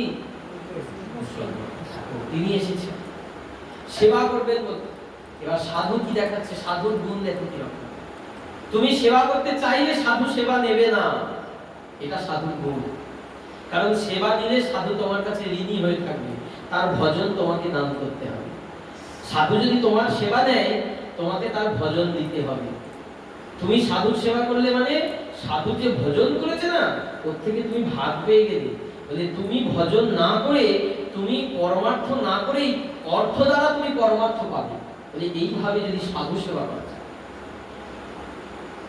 তাই জন্য বলছেন আপনি যে জায়গাটা বসে ভজন করছেন ওই জায়গাটা বড় কাদামাটি অংশ, আমি একটু বাঁধিয়ে দিই। তখন ধ্রুব গোস্বামী পাদ বলছে, ওহে নবাব, তোমার কাছে কি এই জায়গাটা বাঁধানোর মতো এমন কিছু আছে? তখন বলছে, আমার রাজকোষে অভাব কিছু নাই, সব আছে, সোনা মণি মাণিক্য হিরে জহরত। ধ্রুব গোস্বামী পাদ বলছে, ঠিক আছে রাজা, তুমি নিয়ে আসো, যদি বাঁধিয়ে দিতে পারো বাঁধিয়ে দাও। সম্রাট আকবর লোকজন নিয়ে আসছেন, হিরে মণি মাণিক্য জহরত দিয়ে, পাথর দিয়ে, জয়পুর থেকে ভালো ভালো মার্বেল পাথর এনেছে, তখনকার দিনে মার্বেল ছিল। সেই মার্বেল পাথর নিয়ে এসে একদম সুন্দর করে বাঁধাবেন বলে তার মধ্যে মণি খচিত করবেন, সব হিরে পান্না চুনি মণি এনেছে, বিরাট বড় বড় মুক্ত টুক্ত এনে বেদি বানাবে। যেই মাটি এক ঝুড়ি মাটি ফেলতে যাবে ওই জায়গাটাতে, দেখছে ওই জায়গাটাতে আগে থেকেই মণি মাণিক্য হিরে জহরত পড়ে আছে, আর তার উপরে রূপ গোস্বামী পাদ বসে পূজন করছে। এতক্ষণ তো ছিল না, হঠাৎ করে কোথা দেখে? ইতিহাসের সত্য ঘটনা, এটা কোনো গল্প কথা না, ইতিহাসের পাতার ঘটনা। সম্রাট আকবরের জীবন। সম্রাট আকবর সে চরণে করেছে, যে মণি পাইয়ে তুমি মণি রেনা মানো মণি, সেই মণি আমাকে দাও। হে গোস্বামী পাদ, কি মণি আপনি পেয়েছেন, যে মণি পেয়ে আপনি এই জাগতিক মণিকে তুচ্ছ মনে করছেন? যে মণির উপর আপনি চরণ দিয়ে বসে আছেন, তাহলে আপনার কাছে নিশ্চয়ই এর থেকে দুর্লভ কোনো মণি আছে, যেটা আপনি এর কাছেও যে মণি তুচ্ছ, সেই মণিটাকে আপনি আমায় দিতে পারেন? তখন গোস্বামী পাদ বলছেন, আকবর নবাব, এই মণি পেতে হলে তোমাকে যে ব্রজের ধুলোই গড়া দিতে হবে, হা রাধে বলে কাঁদতে হবে, হা গৌর হা নিতাই বলে কাঁদতে হবে, হরি নাম আশ্রয় করতে হবে। সেই সম্রাট আকবরও হরি নাম করতেন। এই হলো বৈষ্ণব সেবা করার মাহাত্ম্য। দেখো, বৈষ্ণব সেবা করতে চাইলেও করা যায় না, অর্থ থাকলেও সেবা হয় না, সব জায়গায় গিয়ে বৈষ্ণব সেবা করা যায় না। ভাগ্যে যদি স্বীকৃতি থাকে বৈষ্ণব সেবা নেন। বলে বৈষ্ণব তো যাত্রার সেবা নেন না। বলে কেন নেন না? শাস্ত্রে বলা আছে, পাপী ব্যক্তির অর্থ দ্বারা ঠাকুর সেবা করলে সেই ঠাকুর সেবা কোনোদিন ভক্তি দিতে পারে না, সেই ঠাকুর সেবার ফলে নরকগামী হতে হয়। তাই যে অর্থ আমি গ্রহণ করছি সেই অর্থ যেন শুদ্ধ ব্যক্তির শুদ্ধ রোজগারের অর্থ হতে হবে। কোন মদ্য মাংস বিক্রেতা এসে যদি আমাকে 2 লক্ষ টাকা দিয়ে বলে এটা ঠাকুর সেবায় লাগাবেন, বলেন আমার তো নেবার অনুমতি নাই, গুরুদেব নিষেধ করেছে। কারণ ওই মদ্য মাংস বিক্রি টাকায় ঠাকুর সেবা হবে না। তুমি যদি ঘুষের টাকায় আমাকে দাও ঠাকুর সেবা করার জন্য, বলেন না, সেই টাকায় ঠাকুর সেবা হবে না। বলে প্রমাণ কোথায়? বলেন বৃন্দাবনে গোবিন্দ মন্দিরে একজন সাধু নেমন্তন্ন করেছেন তার অন্যান্য সাধু বন্ধুদের, আজকে বৈষ্ণব সেবা তোমরা সকলে এসে প্রসাদ করো। তা সেই বৈষ্ণব সেবার উদ্দেশ্যে নিমন্ত্রণ করেছেন, সকলে এসেছে। রাত্রে প্রসাদ পেয়ে সকল সাধুরা বিশ্রাম করতে গেছেন। এখন সেই সাধু যে নিমন্ত্রণ করেছিল সকলকে, তার মনে কি হয়েছে, আচ্ছা গোবিন্দ দেবের তো মাথায় একটা হিরে বসানো মাথায় একটা মুকুট আছে, ওই হিরে বসানো মুকুটটা আমার নিতে ইচ্ছা করছে। এই বলে রাত্রে চুপি চুপি ওই মন্দিরের দরজার চাবিটা ভেঙে হীরের মুকুটটা গোবিন্দ দেবের মাথা থেকে খুলে নিয়ে নিজের ছোলায় ভরে রেখেছে। সকালবেলা শেষ রাত্রিতে ভোরবেলা ঘুম থেকে উঠেই তার সম্বিত ফিরেছে, হায় হায় আমি কি করলাম, ভগবানের এইরকম সেবা করা এই হিরে খচিত এই মুকুটটা আমি চুরি করে ফেললাম, আমার মধ্যে চৌর্যবৃত্তি এলো। তখন পূজারীকে জিজ্ঞাসা করছে, কালকে যে ভান্ডারা হলো ওই ভান্ডারা কে দিয়েছিল? বলে কলকাতার একজন শেঠ দিয়েছে। কলকাতার শেঠ কোথায় আছে? শেঠ বলে কেশিঘাটে শেঠ আছে, ঘরে বানানো।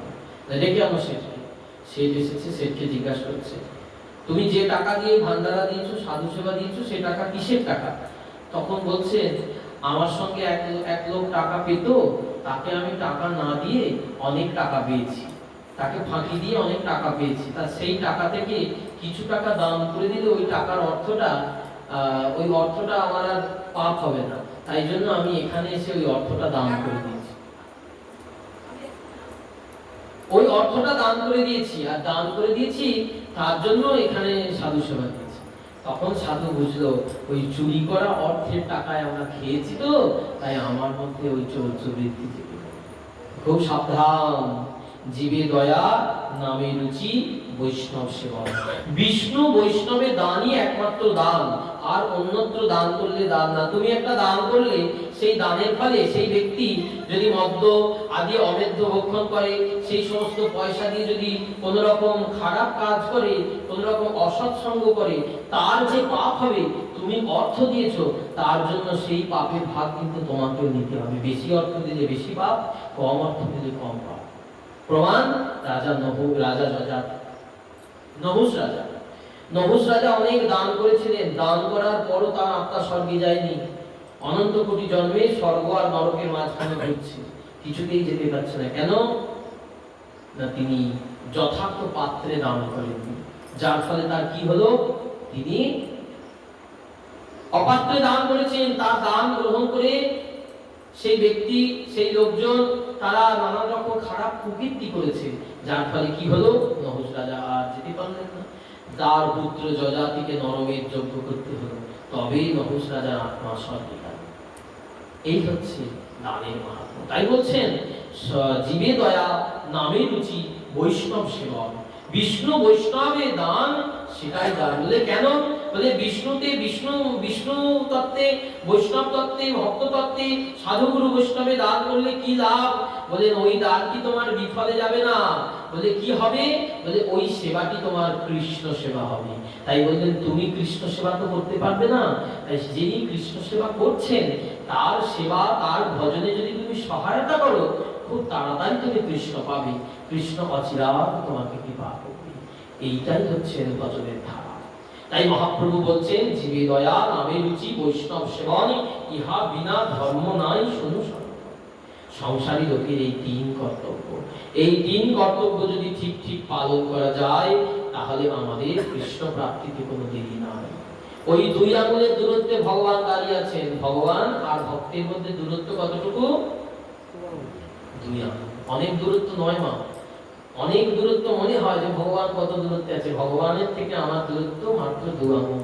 যশোদা মা যখন গোপালকে দড়ি দিয়ে বাঁধছিল, কতটুকু দড়ি কম করছিল? আচ্ছা কেন 2.5 আঙুল করলো না, 1.5 আঙুল করলো না কেন, 10 আঙুল করলো না কেন?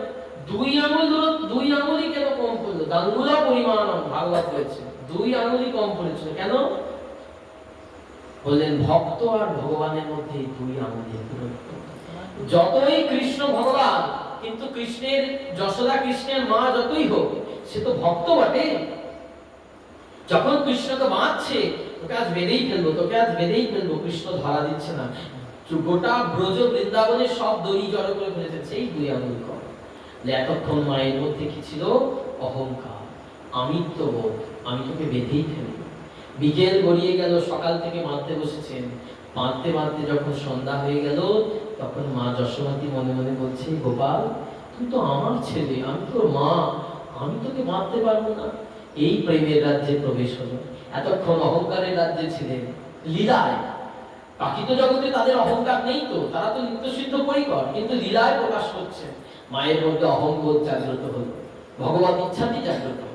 তারপর যখন অহংকারের পর্দা সরে গিয়ে মায়ের মধ্যে শুদ্ধ সাত্বিক প্রেমের বিকার হলো, হ্যাঁ রে গোপাল তুই তো আমার ছেলে, তুই আমার ছেলে, আমি তোকে বাঁধতে পারবো না, আমি তোর মা হয়ে। তখন গোপাল কি করলেন? 2 হাত বাহু পাশিয়ারে 2 হাত আগিয়ে দিলেন মা যশোমতী। তাহলে মা যশোমতী যখন বললেন তুই তো আমার ছেলে, আমি তো তোর মা, এটিকে কি বলে? আত্মসমর্পণ। তুমি তো আমার প্রভু, আমি তো তোমার দাস। এইটি যখন ভক্ত ভগবানের সঙ্গে বুঝে যাবে, আমার সাথে ভগবানের এইটি সম্পর্ক, তুমি আমার প্রভু, আমি তোমার জন্মে জন্মের দাস, অতএব হে প্রভু তুমি আমায় কৃপা করো, আমায় চরণ ছাড়া করো না, আমি তোমার হই আর কারো নই গো, আমি তোমার বিনা আর কাউকে ভজি না, ন জীবামি তয়া বিনা, তবই বাসমি তবই বাসমি। আমি তোমার ছাড়া বাঁচি না, তোমার ছাড়া ভজি না, তোমার ছাড়া জানি না। আর যখন এই বোধটা পাকাপাকি হয়ে গেল, ভগবানের চরণে ভক্তের শরণাগতি হয়ে গেল, 1 আঙুল দূরত্ব কমে গেল। আর বাকি রইল কত? 1 আঙুল। আর 1 আঙুল কোনটা? বলেন ভক্তের আকুলতা দেখে ভগবানের কৃপা। এই হলো 2 আঙুল দূরত্ব। মা যশোমতীর আকুলতা দেখে গোবিন্দ এগিয়ে এলেন, দুই বাহু বসিয়ে, দুই বাহু এগিয়ে দিয়ে, দুই বাহু আমাদের দিকে এগিয়ে গোবিন্দ ছুটে এলেন মা যশোমতীর দিকে। ভক্ত তখন প্রেমের ফাঁসিতে প্রেম রজ্জু দিয়ে গোবিন্দকে বেঁধে ফেলতেন তার হৃদয়ে। সত্য রিক্ত অবরুদ্ধতি পৃথিবী শুশ্রূষুভিস্তক্ষণা, সঙ্গে সঙ্গে গোবিন্দ হৃদয়ে বাধা করে দিলেন।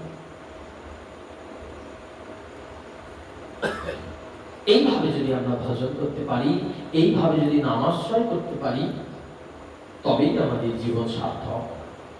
এই কলিতে জন্মে, ভারতবর্ষে জন্মে, উত্তম মনুষ্য দেহ মনুষ্যকুলে জন্মে, এই চৈতন্য মহাপ্রভুর বঙ্গভূমিতে জন্মে যদি হরিনাম আশ্রয় না করি, আমার মতো আত্মঘাতী, আমার মতো আত্মবিস্মৃত ব্যক্তি আর কেউ হবে না।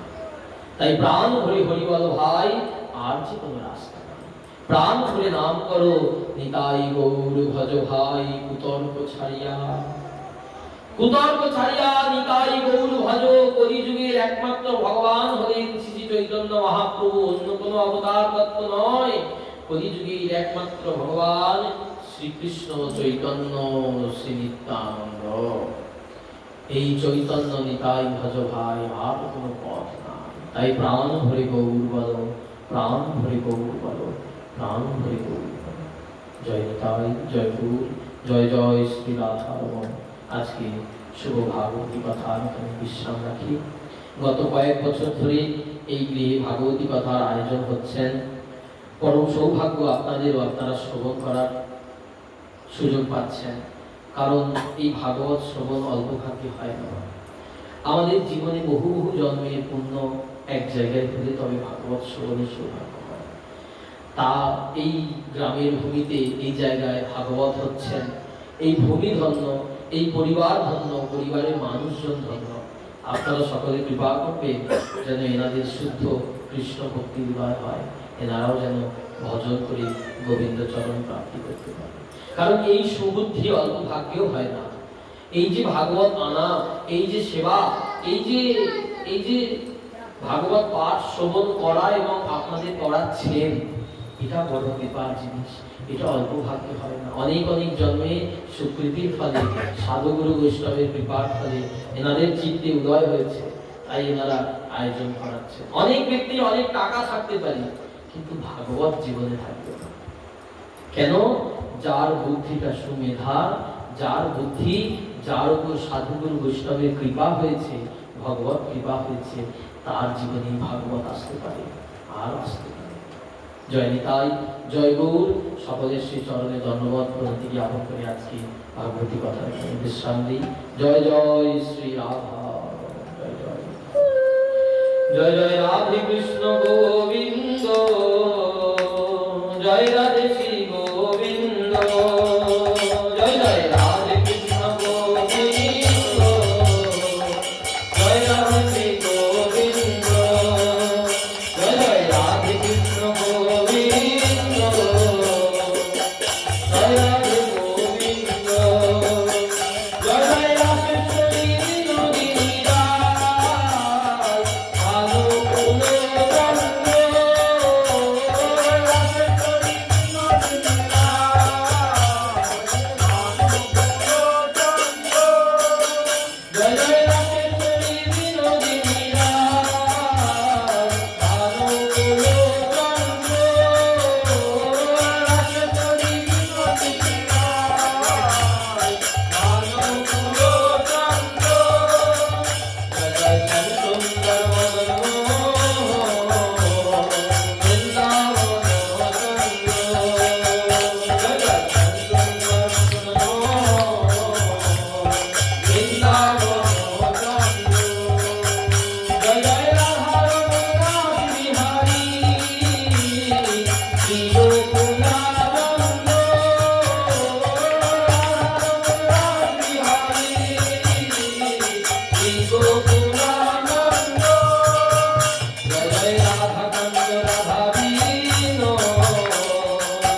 শ্রী গুরু প্রেমানন্দ নিতাই গৌর হরি বল।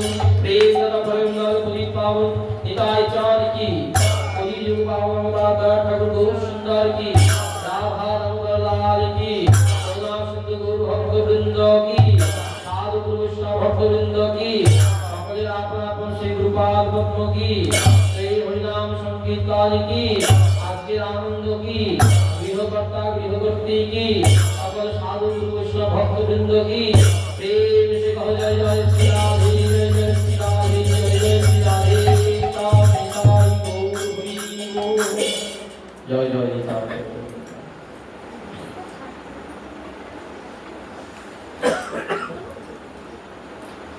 বলছে